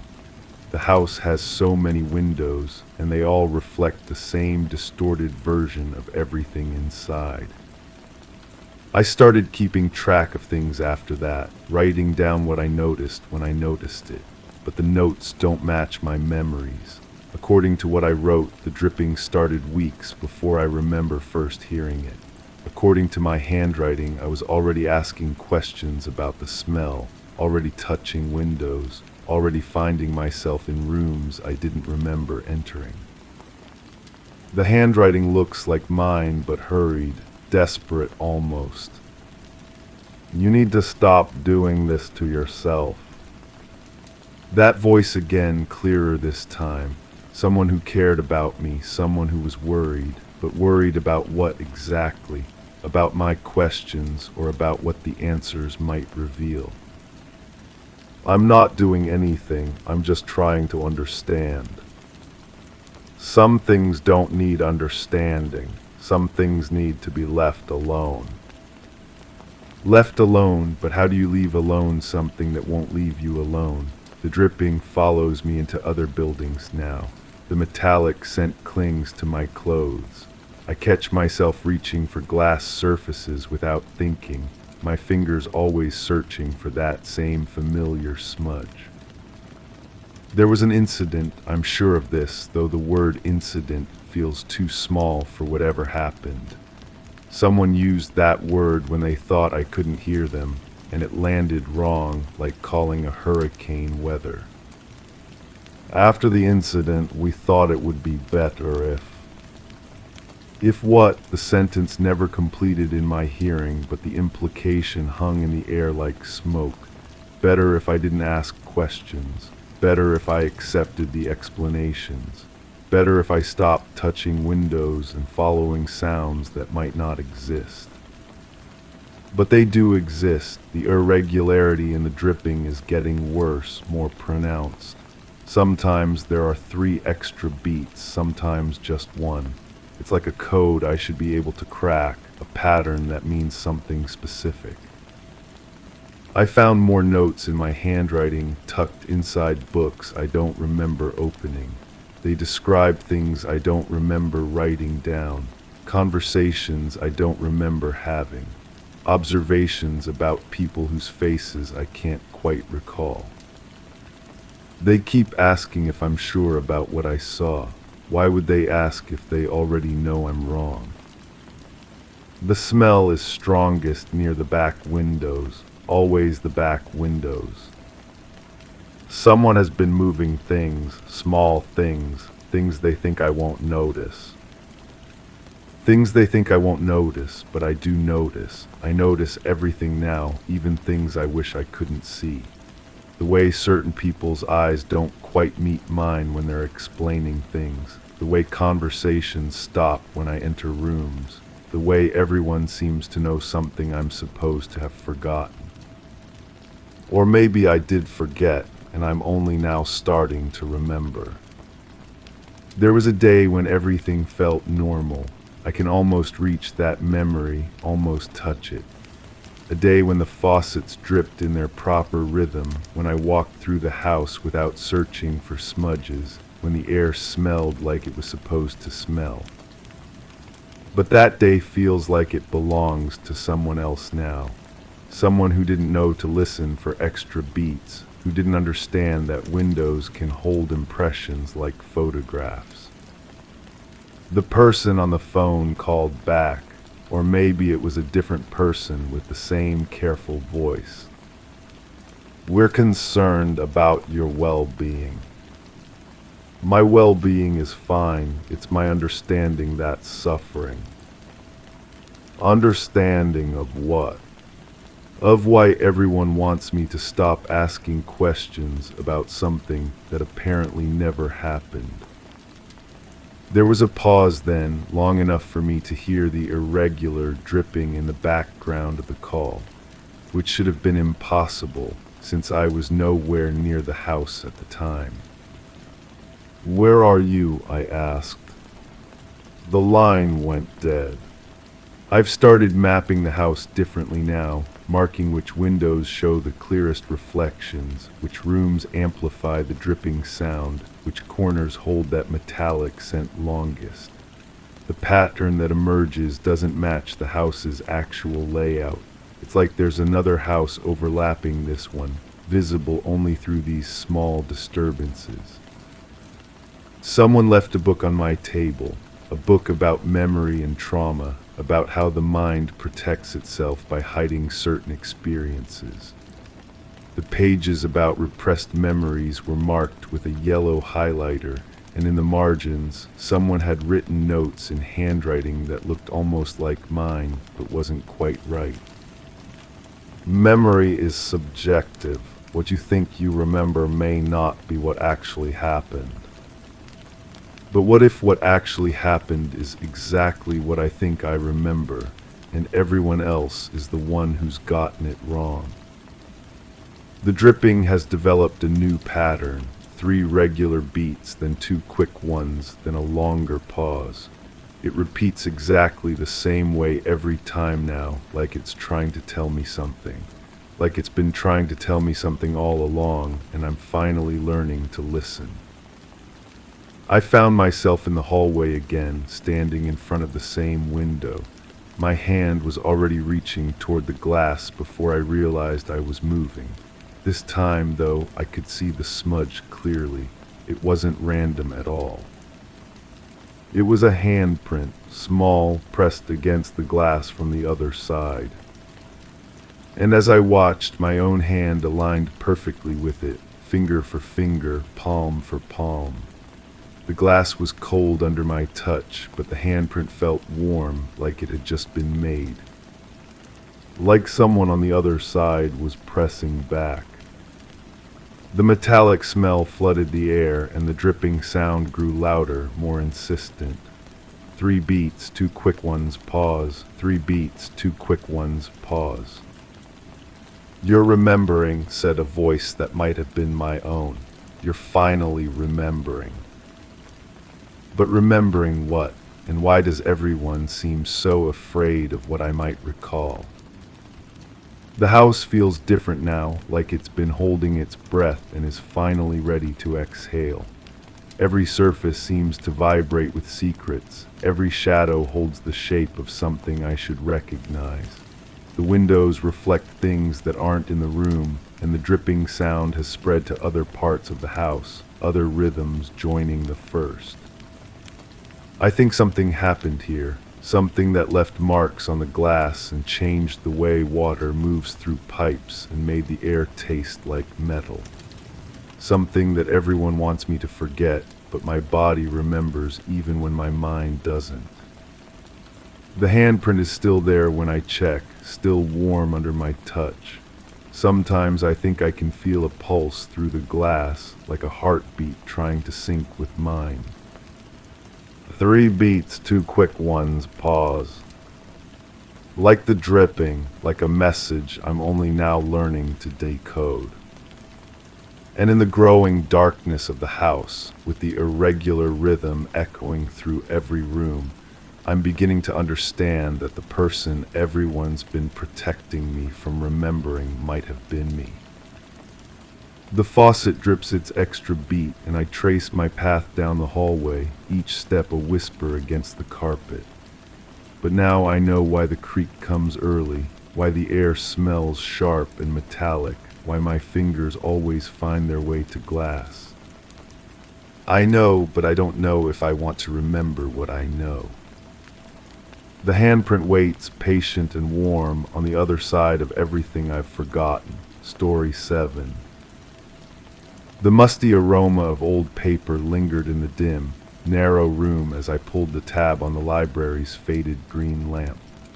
Shelves lined with countless dusty volumes created a close, comfortable silence, broken only by the occasional creak of the floorboards. Yet amid this calm and unsettling sight emerged an empty space where thick encyclopedias should have been. The absence gnawed at my curiosity, like the lingering echo of a whispered secret in a forgotten hallway. I'd been working at the library for 3 months when I first noticed the gap. The missing volume's 7 thick books that had stood there just the week before left behind only dust outlines and a faint depression in the wooden shelf. As the evening librarian, I knew every corner of this place, every misplaced book and forgotten bookmark. Nothing disappeared without reason. The head librarian had seemed genuinely puzzled when I mentioned it. She'd run her finger along the empty space, frowning at the catalog cards. "Strange," she'd murmured. "Those haven't been checked out in years. Who would want such old reference books anyway?" That question haunted me as I locked up each night. The missing encyclopedias contained local history, genealogical records, maps of the surrounding area from decades past. Valuable to researchers, perhaps, but hardly the kind of material that vanished mysteriously. I convinced myself someone had simply borrowed them without following proper procedures. It happened sometimes with the older patrons who remembered when rules were more relaxed. But the feeling persisted, that sensation of something deliberately concealed. I began paying closer attention to the evening visitors, noting who lingered near the reference section, who seemed nervous when I approached. There was the elderly man who always wore the same gray coat, the woman with paint-stained fingers who whispered into her phone, the teenager who sketched architectural details in a worn notebook. Then I found the first photograph. It was tucked between two volumes of poetry, a black and white image of the library's interior from what looked like several decades earlier. The same shelves, the same green lamp, but something was different about the layout. The reference section appeared larger, extending further back into shadows I couldn't quite make out. And there, in the spot where the encyclopedias should have been, stood a glass display case containing what looked like documents or artifacts. I held the photograph under the lamp, studying every detail. The image seemed authentic, the lighting, the furniture, even the way dust motes caught the camera's flash. But I'd never seen any display case, never heard mention of one. When I asked the head librarian, she looked at the photo with the same puzzled expression she'd worn about the missing books. "I've worked here for 15 years, she said slowly. "There's never been a display case in that section." Yet something about her tone suggested uncertainty, as if she were trying to convince herself as much as me. I noticed how her eyes avoided the photograph, how her fingers drummed against her desk in a nervous rhythm I'd never observed before. That night I stayed late to reorganize the poetry section where I'd found the image. As I worked, my hands grew cold despite the building's warmth. The familiar creaking of the floorboards seemed louder, more deliberate, as if someone were walking just beyond my line of sight. I kept turning toward the reference section, expecting to see movement in the shadows. Instead, I discovered more photographs. They were scattered throughout different sections, tucked into atlases, pressed between cookbook pages, hidden inside journal covers.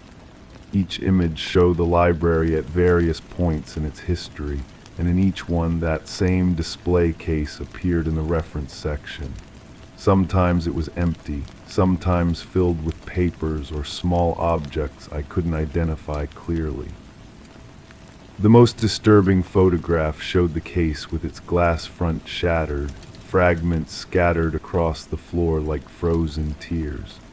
Dark stains marked the carpet beneath, though whether from water damage or something else I couldn't determine. The timestamp on the back was smudged, illegible. I began having dreams about that broken display case. In them I would approach the reference section and find not just the missing encyclopedias, but the glass case as well, intact and filled with documents that seemed to shift and change as I tried to read them.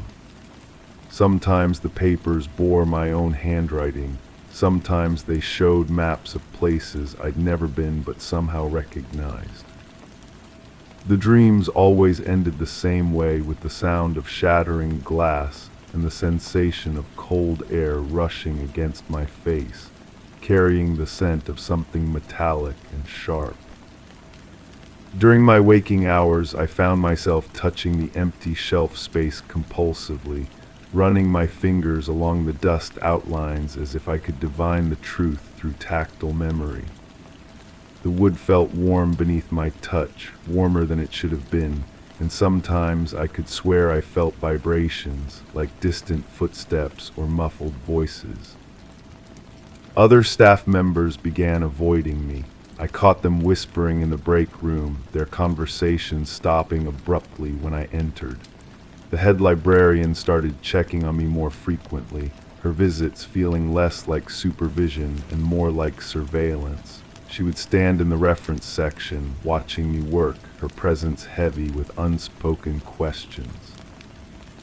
One evening, while cataloging returns, I discovered that several patrons had requested the missing encyclopedias over the past month. The request slips were filed properly, dated and signed, but I had no memory of receiving them. My own handwriting appeared on the processing notes, indicating I'd personally handled each request.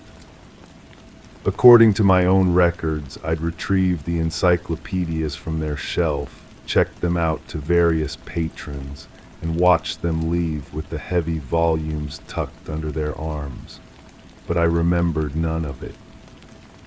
The realization sent cold tremors through my chest. I stared at my handwriting, the familiar loops and angles I'd formed since childhood, documenting actions I couldn't recall performing. The dates aligned with evenings I'd worked alone, evenings I remembered as quiet and uneventful.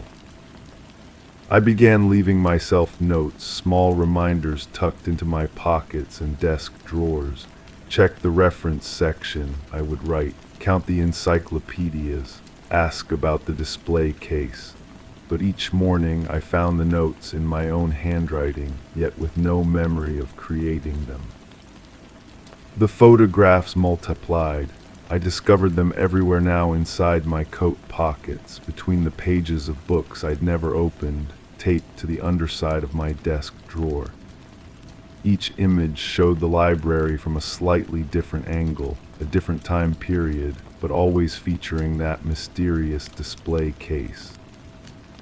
In one photograph, I could make out newspaper clippings inside the case, headlines partially visible but frustratingly unclear.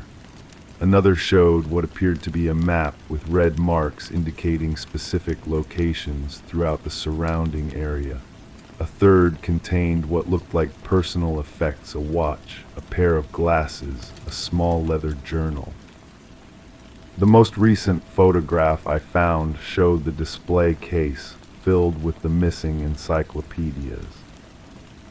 But that was impossible. The encyclopedias had been on the shelf, not in any case. I'd seen them there myself, had run my fingers along their spines countless times during my first weeks of employment. They'd been part of the regular collection, accessible to anyone who needed them. Yet as I studied the photograph, details began shifting in my memory. Had the encyclopedias always been behind glass? Had I needed a key to access them, a key that hung from a chain around the head librarian's neck? The more I concentrated, the more uncertain I became about what I'd actually witnessed versus what I'd assumed. My hands began shaking as I worked. The familiar weight of books felt foreign, threatening. The sound of pages turning echoed strangely in the quiet space, as if each rustle were being repeated by invisible listeners hidden among the stacks. I started checking over my shoulder constantly, certain someone was watching from the shadows between the shelves. The head librarian's behavior grew increasingly strange. She would appear suddenly beside me, moving with a silence that seemed impossible for someone her age. Her questions became more probing, more personal. She wanted to know about my family history, my reasons for taking the evening shift, whether I'd lived in the area long.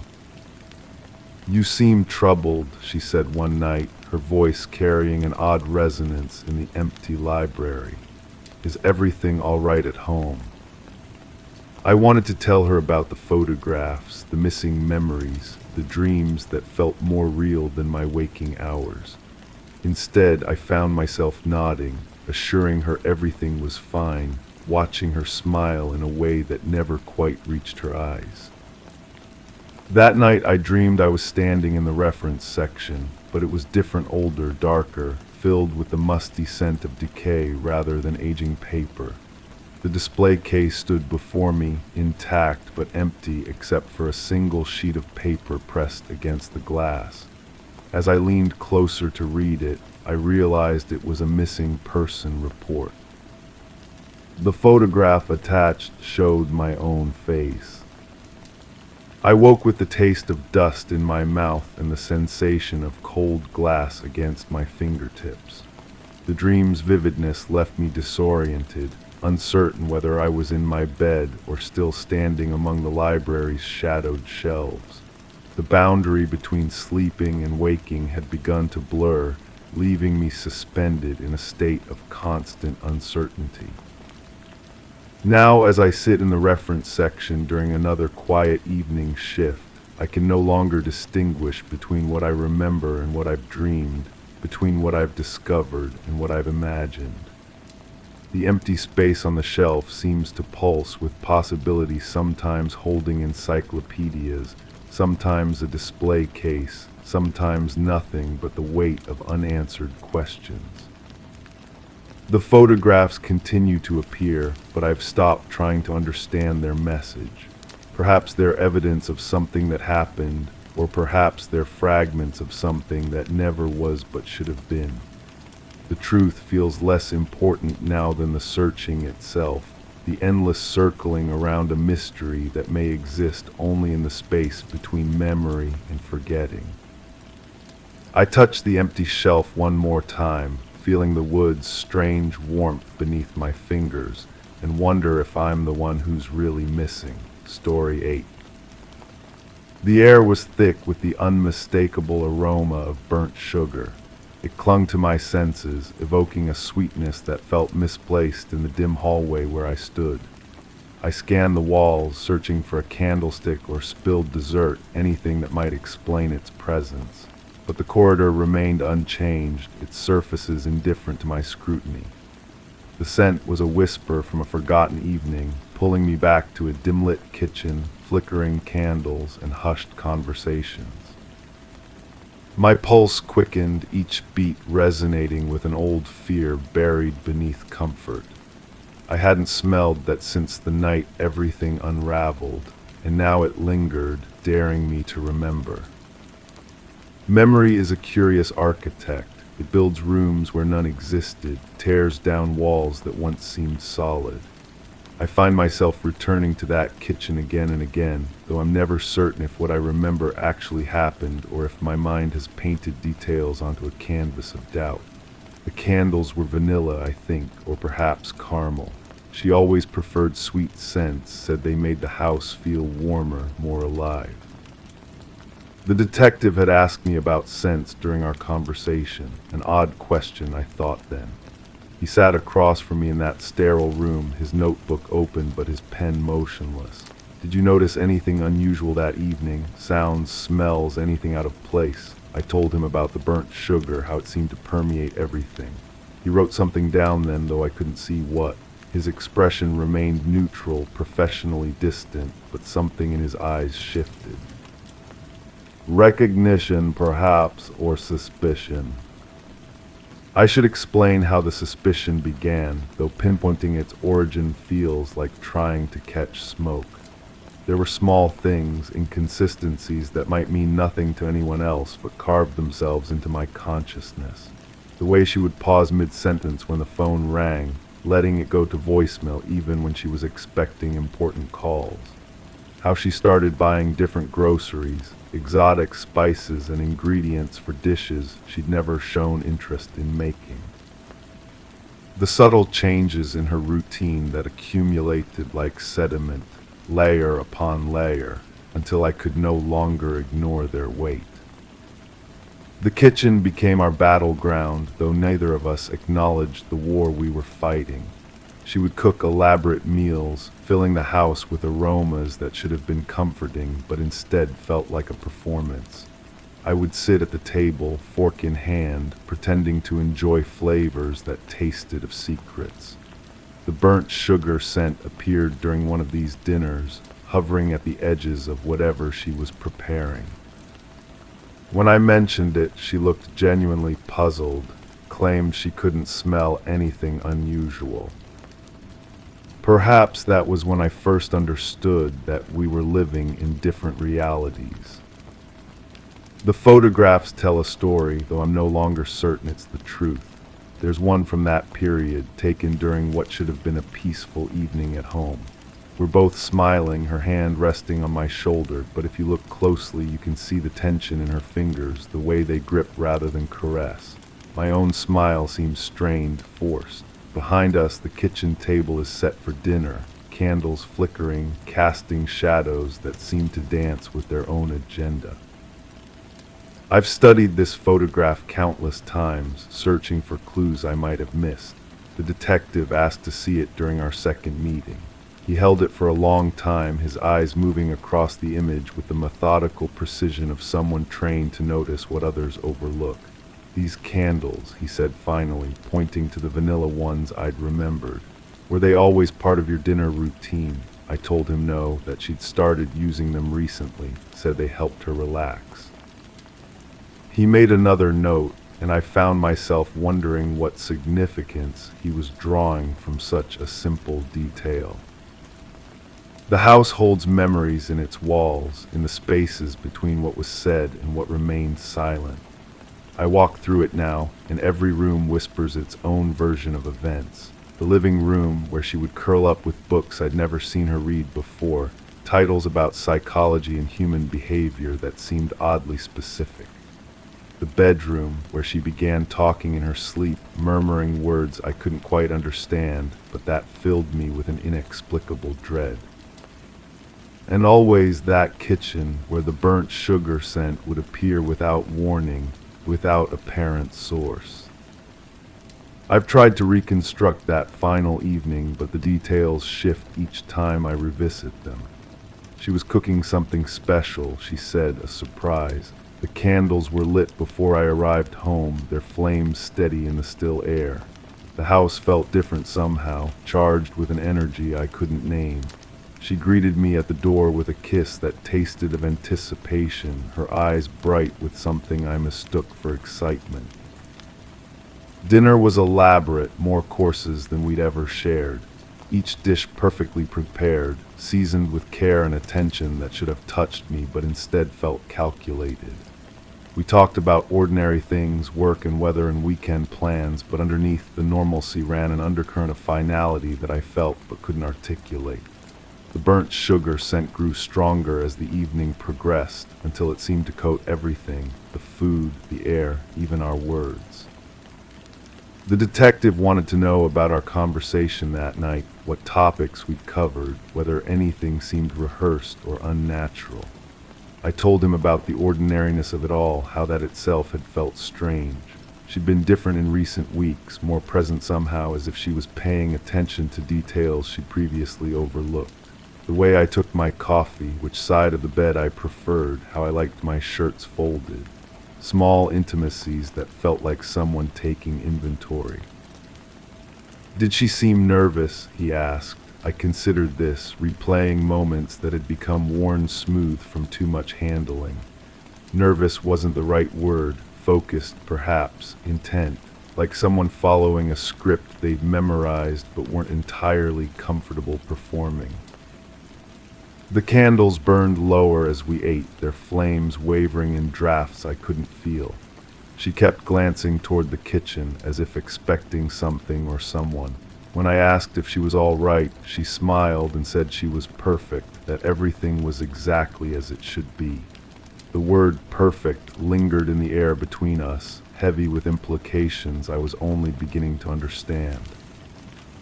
I find myself questioning everything now, parsing conversations and gestures for hidden meanings that may or may not have existed. The human mind is remarkably skilled at creating patterns, at finding significance in coincidence. But sometimes the patterns are real, sometimes the coincidences add up to something more substantial than chance. She excused herself after the main course, disappeared into the kitchen to prepare dessert. I could hear her moving around, opening cabinets, running water. The burnt sugar scent intensified, becoming almost overwhelming. I called out, asked if she needed help, but she assured me she had everything under control. Her voice carried an odd note, something between satisfaction and regret. The detective pressed me about this moment, wanted to know exactly how long she was gone, what sounds I heard, whether I'd considered following her. I hadn't, I told him. Trust, even eroded trust, creates its own inertia. We give people space to be themselves, even when we're no longer certain who they are. When she returned, she carried a small plate with what looked like caramelized fruit, the sugar dark and glossy. She set it before me with ceremony, her movements deliberate and graceful. "I made this especially for you," she said, and something in her tone made me look up, really look at her. Her expression was tender but distant, like someone saying goodbye. I took a bite. The sweetness was intense, almost cloying, with an underlying bitterness that seemed to coat my tongue. The burnt sugar scent enveloped me, and suddenly I felt dizzy, disoriented. The room seemed to shift around me, the candle flames blurring into streaks of light. I tried to speak, to ask what was happening, but my words came out slurred and strange. She watched me with eyes that held no surprise, only a kind of sad resignation. "I'm sorry," she whispered, though her voice seemed to come from very far away. I tried to find another way. The detective asked me to describe what happened next, but memory becomes unreliable when consciousness begins to fray. I remember the taste of burnt sugar, the way the candlelight seemed to pulse with my heartbeat. I remember her face, beautiful and terrible in its calm certainty. I remember understanding, finally, that this had been planned, that every recent change in her behavior had been leading to this moment. But I also remember waking up in the hospital, machines beeping around me, my throat raw and my mind clouded with medications and confusion. The detective was there, along with a doctor who spoke in measured tones about poisoning and recovery and how fortunate I was to be alive. She was gone, they told me. No note, no explanation, just an empty house and questions that multiplied faster than answers. The investigation revealed things I hadn't known, couldn't have known. Financial troubles she'd hidden from me, debts that had been growing like cancer in the shadows of our shared life. Insurance policies I'd forgotten about, beneficiaries that had been changed without my knowledge. A second phone with messages from numbers I didn't recognize, conversations about timing and opportunity and the necessity of difficult choices. But none of it explained the burnt sugar, the careful preparation, the look in her eyes as she watched me eat what should have been my last meal. The detective had theories, spoke about desperation and premeditation, and the lengths people will go to solve impossible problems. Yet something in his manner suggested he was as puzzled as I was by the intimate cruelty of it all. I've returned to the house, though I'm not sure why.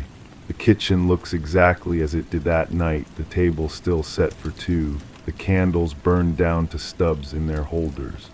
Someone, perhaps the police, had cleaned up the dessert plates, but the scent lingers. Burnt sugar, sweet and bitter and inescapable. Sometimes I think I understand what happened, can trace the logic that led from financial desperation to that carefully planned evening.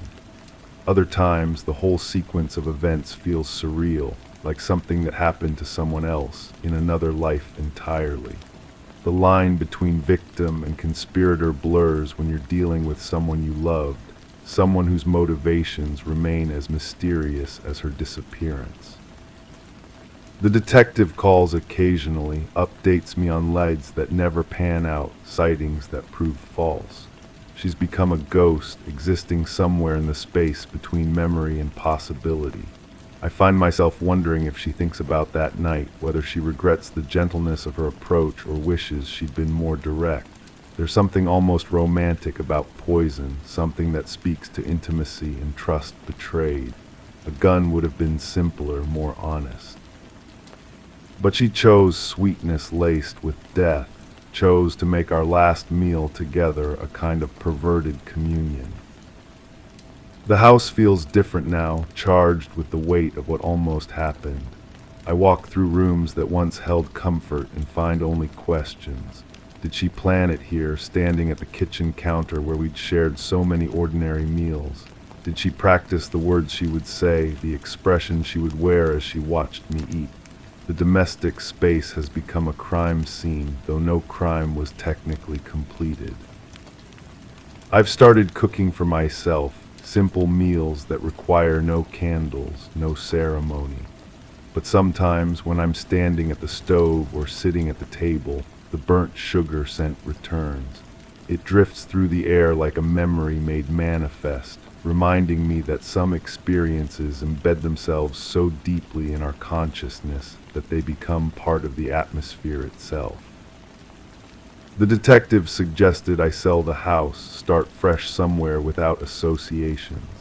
But leaving feels like abandoning the only connection I have to understanding what happened, to finding some kind of truth in the maze of deception she left behind. The kitchen holds secrets, I'm convinced.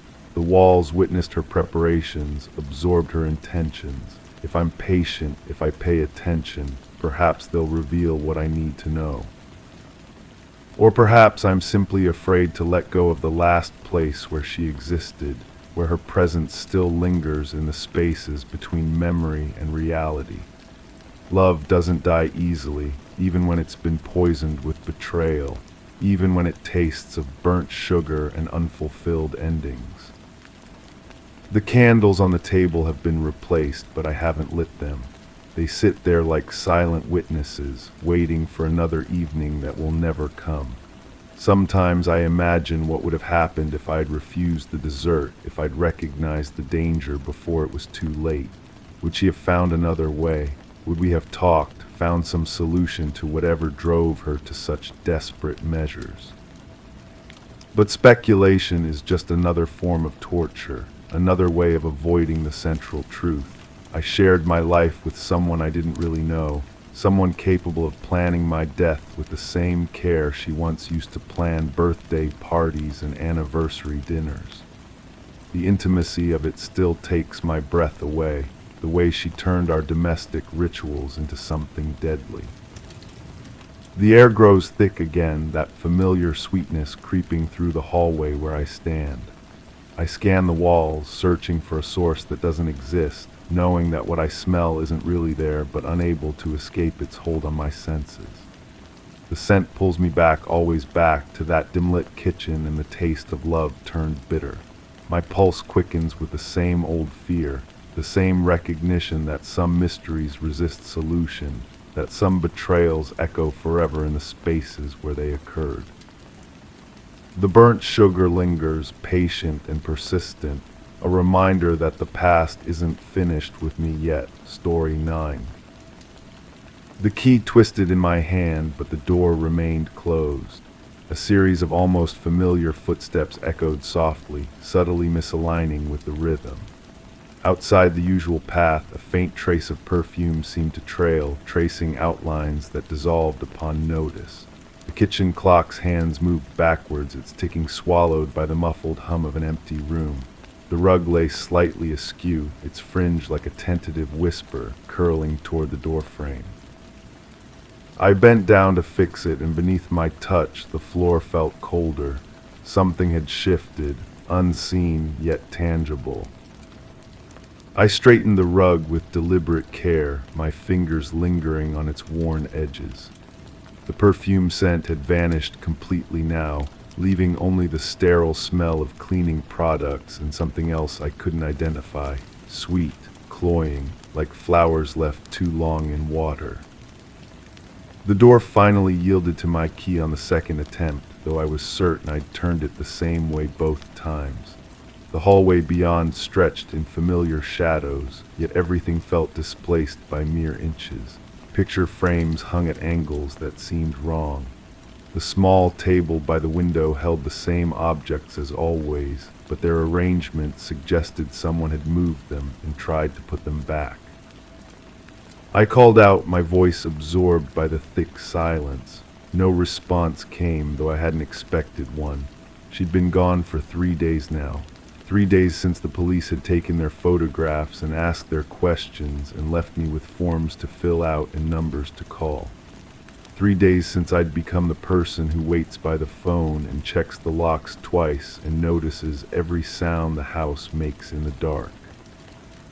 The detective had been polite but distant, her notepad filled with observations I couldn't read upside down. She'd asked about routines, about arguments, about money. Standard questions, she'd said, though nothing about this felt standard to me. The way she'd looked at the bedroom door when I mentioned it had been closed when I came home. The way she'd written something down when I couldn't remember if the coffee maker had been turned off. I moved through the rooms like a visitor in my own home, touching surfaces that should have felt familiar but didn't quite. The couch cushions held impressions that could have been from anyone. The bathroom mirror reflected a face I recognized but couldn't quite claim. My own features seemed borrowed, like I was wearing a mask that almost fit. In the bedroom, her clothes still hung in the closet, organized by color the way she'd always done. But some of the hangers were empty in places where I thought dresses should be. I couldn't remember which dresses exactly. The police had asked me to make a list of missing items, but my mind had gone blank. How do you catalog an absence? How do you inventory what isn't there? The jewelry box on the dresser sat open, its small compartments revealing gaps I couldn't account for. A ring was missing from the velvet slot where it usually lived, but I couldn't recall what it looked like. Gold, maybe, or silver. The uncertainty felt like a weight in my chest, heavy and persistent. I sat on the edge of the bed and tried to remember our last conversation. We'd been in the kitchen, I thought, though the details wavered like heat shimmer. She'd been holding something in her hands, a letter, perhaps, or a photograph. Her expression had been unreadable, the way it got when she was thinking about things she didn't want to share. The phone rang sharp and demanding in the quiet house. I let it go to the machine, listening to my own voice recite our greeting, the words sounding hollow and strange. A pause, then breathing, then the click of disconnection. The caller ID showed a number I didn't recognize, though something about the sequence of digits felt familiar. I played back the messages from the past few days. Friends offering help, family members asking for updates, automated calls from insurance companies and credit card companies. Nothing from her. Nothing that explained where she'd gone or why she'd left the car in the driveway with the keys still in the ignition. The car had been running when I found it, the engine warm, the radio playing a song I'd never heard her listen to. The driver's seat had been adjusted for someone shorter than she was. These details had seemed important when I'd reported them to the police, but now they felt like fragments of someone else's story, disconnected and strange. I walked back to the kitchen and stared at the clock. Its hands moved forward now, marking the passage of ordinary time, though I was certain I'd seen them moving backward when I'd first arrived. The coffee maker was unplugged, its cord coiled neatly beside it.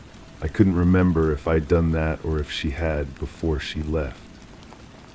The refrigerator hummed its familiar tune, but when I opened it, the contents seemed wrong. Milk that should have expired days ago still smelled fresh. Leftovers in containers I didn't remember putting there.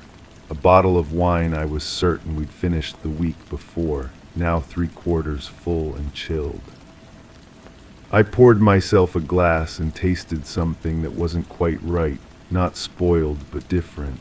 Like it had been mixed with water, or like my taste buds had forgotten how wine was supposed to taste. I set the glass down and watched the liquid catch the light from the window, casting small shadows on the counter. The shadows reminded me of something, though I couldn't grasp what. A memory that felt important but remained just out of reach, like trying to remember a dream after waking. I closed my eyes and tried to focus, but the harder I concentrated, the more elusive it became.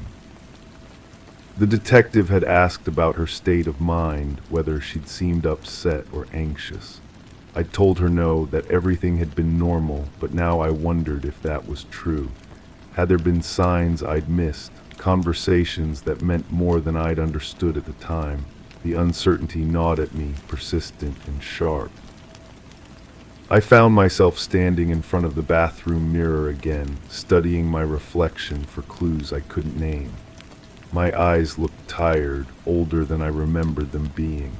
There were lines around my mouth that seemed deeper, as if the past few days had aged me in ways that went beyond the simple passage of time. The medicine cabinet held the usual assortment of bottles and tubes, but one of the prescription bottles was missing. I was almost certain there had been 4 bottles on the second shelf, but now there were only 3. I couldn't remember what the missing bottle had contained or when I'd last seen it. These gaps in my memory felt deliberate, as if someone had carefully removed specific details while leaving everything else intact. I tried to think of explanations that made sense, but each possibility led to questions I couldn't answer. The house settled around me with small sounds that might have been normal or might have been something else. Footsteps overhead, though I was alone. The whisper of fabric against wood, though no curtains were moving. The soft click of a door closing, though all the doors I could see remained open. I called the detective's number and listened to it ring. When she answered, her voice sounded different than I remembered, warmer but also more distant. I told her about the missing prescription bottle and the wine that tasted wrong and the footsteps I kept hearing. She listened without interrupting, then asked if I'd been sleeping. The question surprised me. I tried to remember the last time I'd slept properly, but the days and nights had begun to blur together. I might have dozed in the chair by the window or on the couch while waiting for the phone to ring, but real sleep seemed like something from another life. She suggested I stay with friends or family for a few days, just until things settled down. The way she said it made it sound like a recommendation rather than a suggestion, though she was careful not to make it sound like an order. I told her I'd think about it, knowing I wouldn't leave. Not yet. Not while so many questions remained unanswered. After I hung up, the house felt different again, more present somehow, as if it had been listening to our conversation and had opinions about what I should do. I walked through the rooms one more time, looking for changes I might have missed, but everything appeared to be exactly where it should be. Except for the photograph on the mantel. It showed the 2 of us at some gathering I couldn't quite place, our faces turned toward the camera with expressions that seemed forced. But something about her smile looked wrong, like it belonged to someone else. I picked up the frame and studied the image more closely, trying to understand what had changed. The longer I looked, the more convinced I became that this wasn't the same photograph that had been there before. The background was different, the lighting was different, even our clothes seemed wrong for the occasion I thought I remembered. But if this wasn't the original photograph, where had it come from, and what had happened to the one that should have been there? I set the frame back down and noticed that my hands were shaking, not from fear exactly, but from something deeper and more unsettling. The feeling that reality itself had become unreliable, that the ground beneath my feet was shifting in ways I couldn't perceive but could somehow sense. The perfume scent had returned, faint but unmistakable. It seemed to drift through the room like a presence, there and not there, familiar and strange all at once. I followed it toward the front door where it seemed strongest, but when I reached for the handle, it vanished completely. I stood there with my hand on the cold metal, wondering if I should step outside or if I should stay where I was. Both choices felt equally impossible, equally wrong. like I was trapped in a moment that couldn't resolve itself, suspended between certainty and doubt, between memory and forgetting, between the person I thought I was and the person I might actually be. The key was still in my other hand, its weight both familiar and foreign. I looked at it closely for the first time and realized I couldn't remember where it had come from or what door it was meant to open. But somehow, impossibly, it had worked perfectly when I'd needed it to. Story 10. It hit me softly, a minty chill brushing past my lips as soon as I crossed the threshold. Sharp and unexpected, its coolness rippled through the stagnant air of the dim room. Instinctively, I glanced around, searching for a logical reason, a half-opened window, perhaps, or a forgotten pack of gum. But the curtains remained still, undisturbed, and the table lay bare. That scent tugged at a part of my mind, unraveling memories of chewing gum snapped between teeth in a room far from here, under different circumstances. The faint odor trickled down my spine, a familiarity that belonged somewhere else, somewhere locked away with purpose. As the fragrance lingered, weaving with each breath, I understood there was no ignoring it now. The lamp cast its amber circle across the wooden floor, illuminating dust motes that danced like tiny spirits in the stale air. I remembered how she always kept that same lamp burning, even during daylight hours, claiming the overhead fixture made her feel exposed. The brass base bore small dents I'd never noticed before, or perhaps I'd simply chosen not to see them. Each imperfection told a story I wasn't sure I wanted to read. The bulb hummed with an electrical whisper that seemed louder in the silence, a sound that had once provided comfort but now felt like a warning. I found myself stepping around its pool of light, preferring the shadows that offered no such revelations.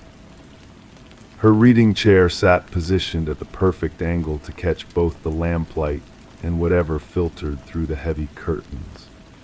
The burgundy fabric showed where patterns that mapped out years of evening rituals, the armrests darkened by countless hours of contact, the seat cushion bearing the permanent impression of a familiar form. I could almost see her there, legs tucked beneath her, that same mechanical motion of jaw working against something sweet and sharp. The chair seemed to hold more than just memories. It held secrets pressed deep into its fibers, waiting for the right moment to release them into the air like spores. The bookshelf stretched floor to ceiling, packed with volumes whose spines created a patchwork of colors and textures. Romance novels nestled against true crime paperbacks, their placement seemingly random yet somehow deliberate. I noticed gaps where books had been removed, spaces that looked intentional rather than careless.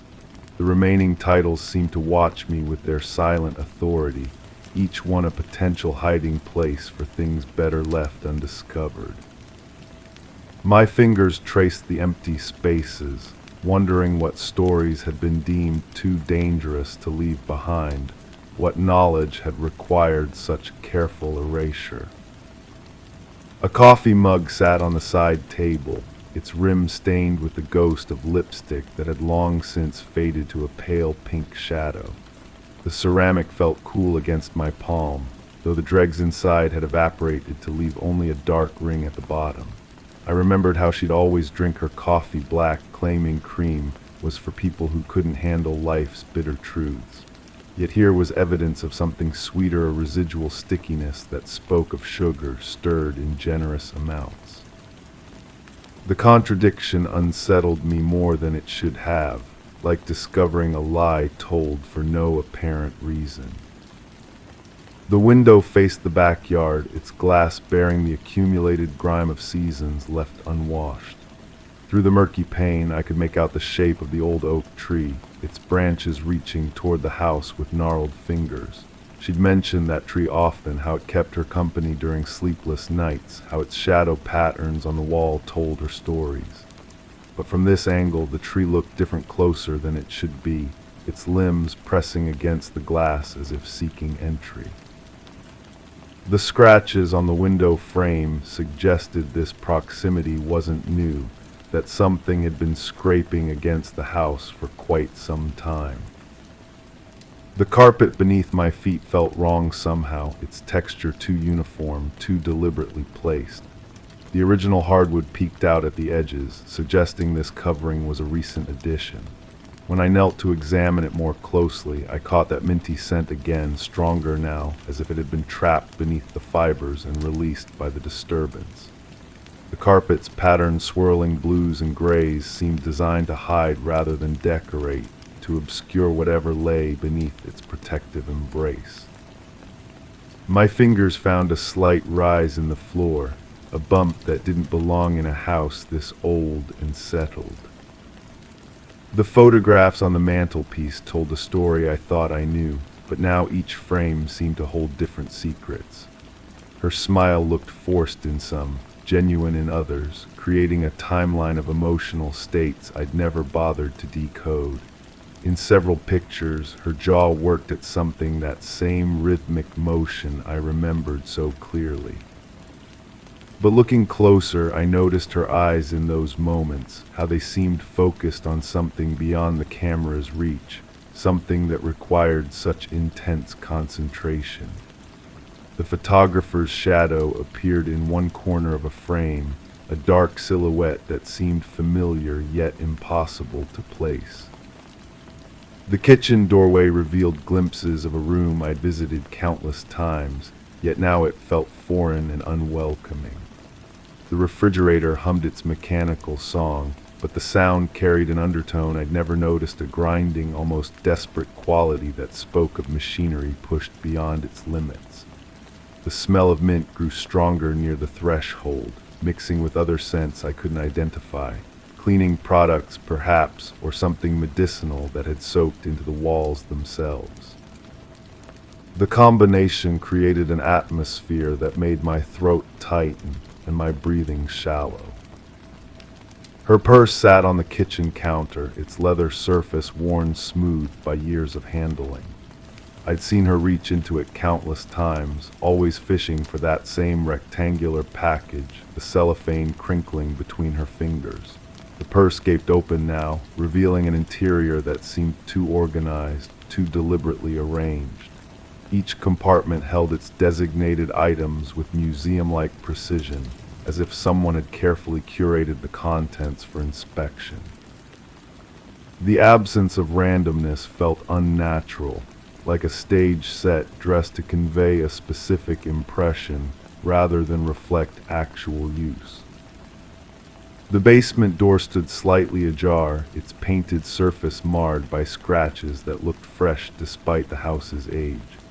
A cool draft emerged from the darkness below, carrying with it the scent of earth and something else, something sharp and chemical that made my nostrils burn. I'd never been invited downstairs, always told it was just storage space, nothing interesting to see. But now the prohibition seemed less about privacy and more about protection.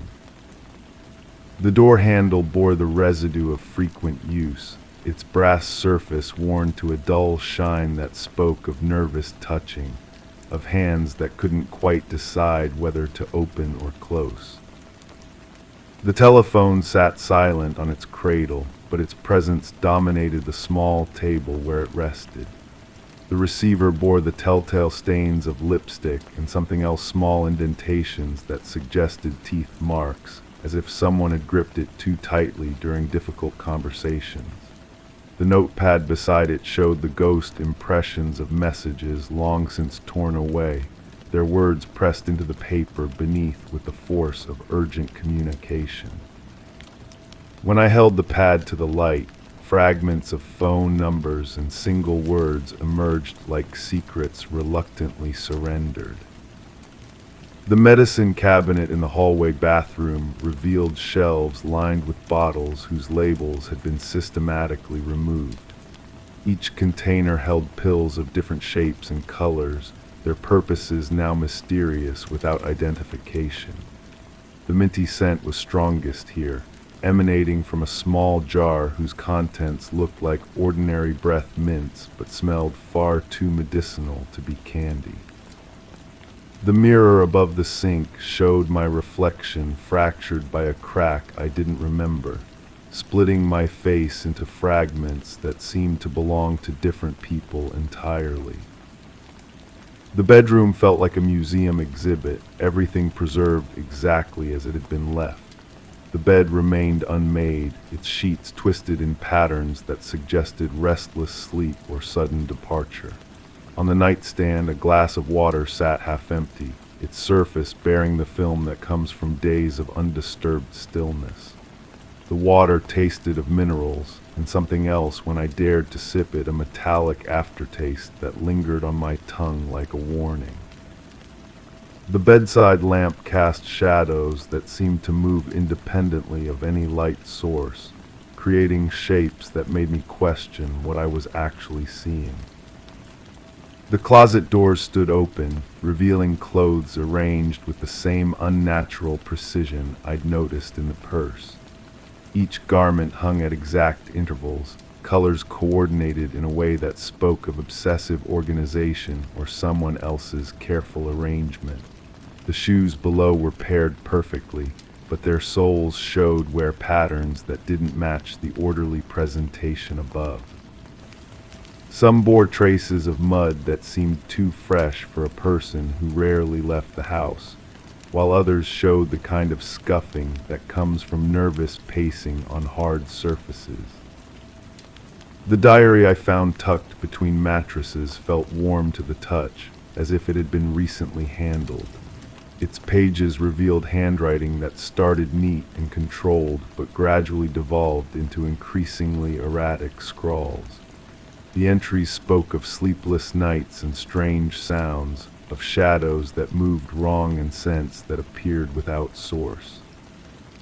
But it was the final entries that made my hands shake, descriptions of someone watching from inside the house, of conversations with visitors who left no trace of their presence except that persistent minty scent that seemed to follow them everywhere. The living room felt different when I returned to it, as if my exploration had shifted something fundamental about the space. The lamp's amber light now seemed harsh rather than welcoming, casting shadows that revealed details I'd missed before. The walls bore faint stains that could have been water damage or something else entirely. Patterns that formed shapes my mind insisted on interpreting as faces or hands reaching toward something just out of frame. The truth crystallized slowly, like frost forming on glass. Each element I'd cataloged: the mint scent, the organized belongings, the fresh carpet, the basement door began to connect in ways that made my chest tighten with recognition. She hadn't been alone in this house. Someone had been caring for her or controlling her, arranging her life with the same meticulous attention I'd observed in every room. The mint wasn't from gum at all, but from something medicinal, something designed to mask other tastes or smells. As I prepared to leave, that familiar scent intensified, no longer a mystery, but a presence announcing itself with confidence. The sound of footsteps echoed from somewhere in the house, the basement, perhaps, or maybe just the settling of old wood adjusting to new weight. I understood then that I wasn't discovering evidence of what had happened here, but rather walking through a scene still unfolding, still writing itself into the walls and floors and air itself. The front door seemed farther away than when I'd entered, the hallway stretching before me like a tunnel that might collapse at any moment. Behind me, I could hear the soft sound of someone moving through rooms I'd just vacated, adjusting things back to their proper positions, erasing the traces of my investigation with the same careful attention that had created this elaborate stage in the first place.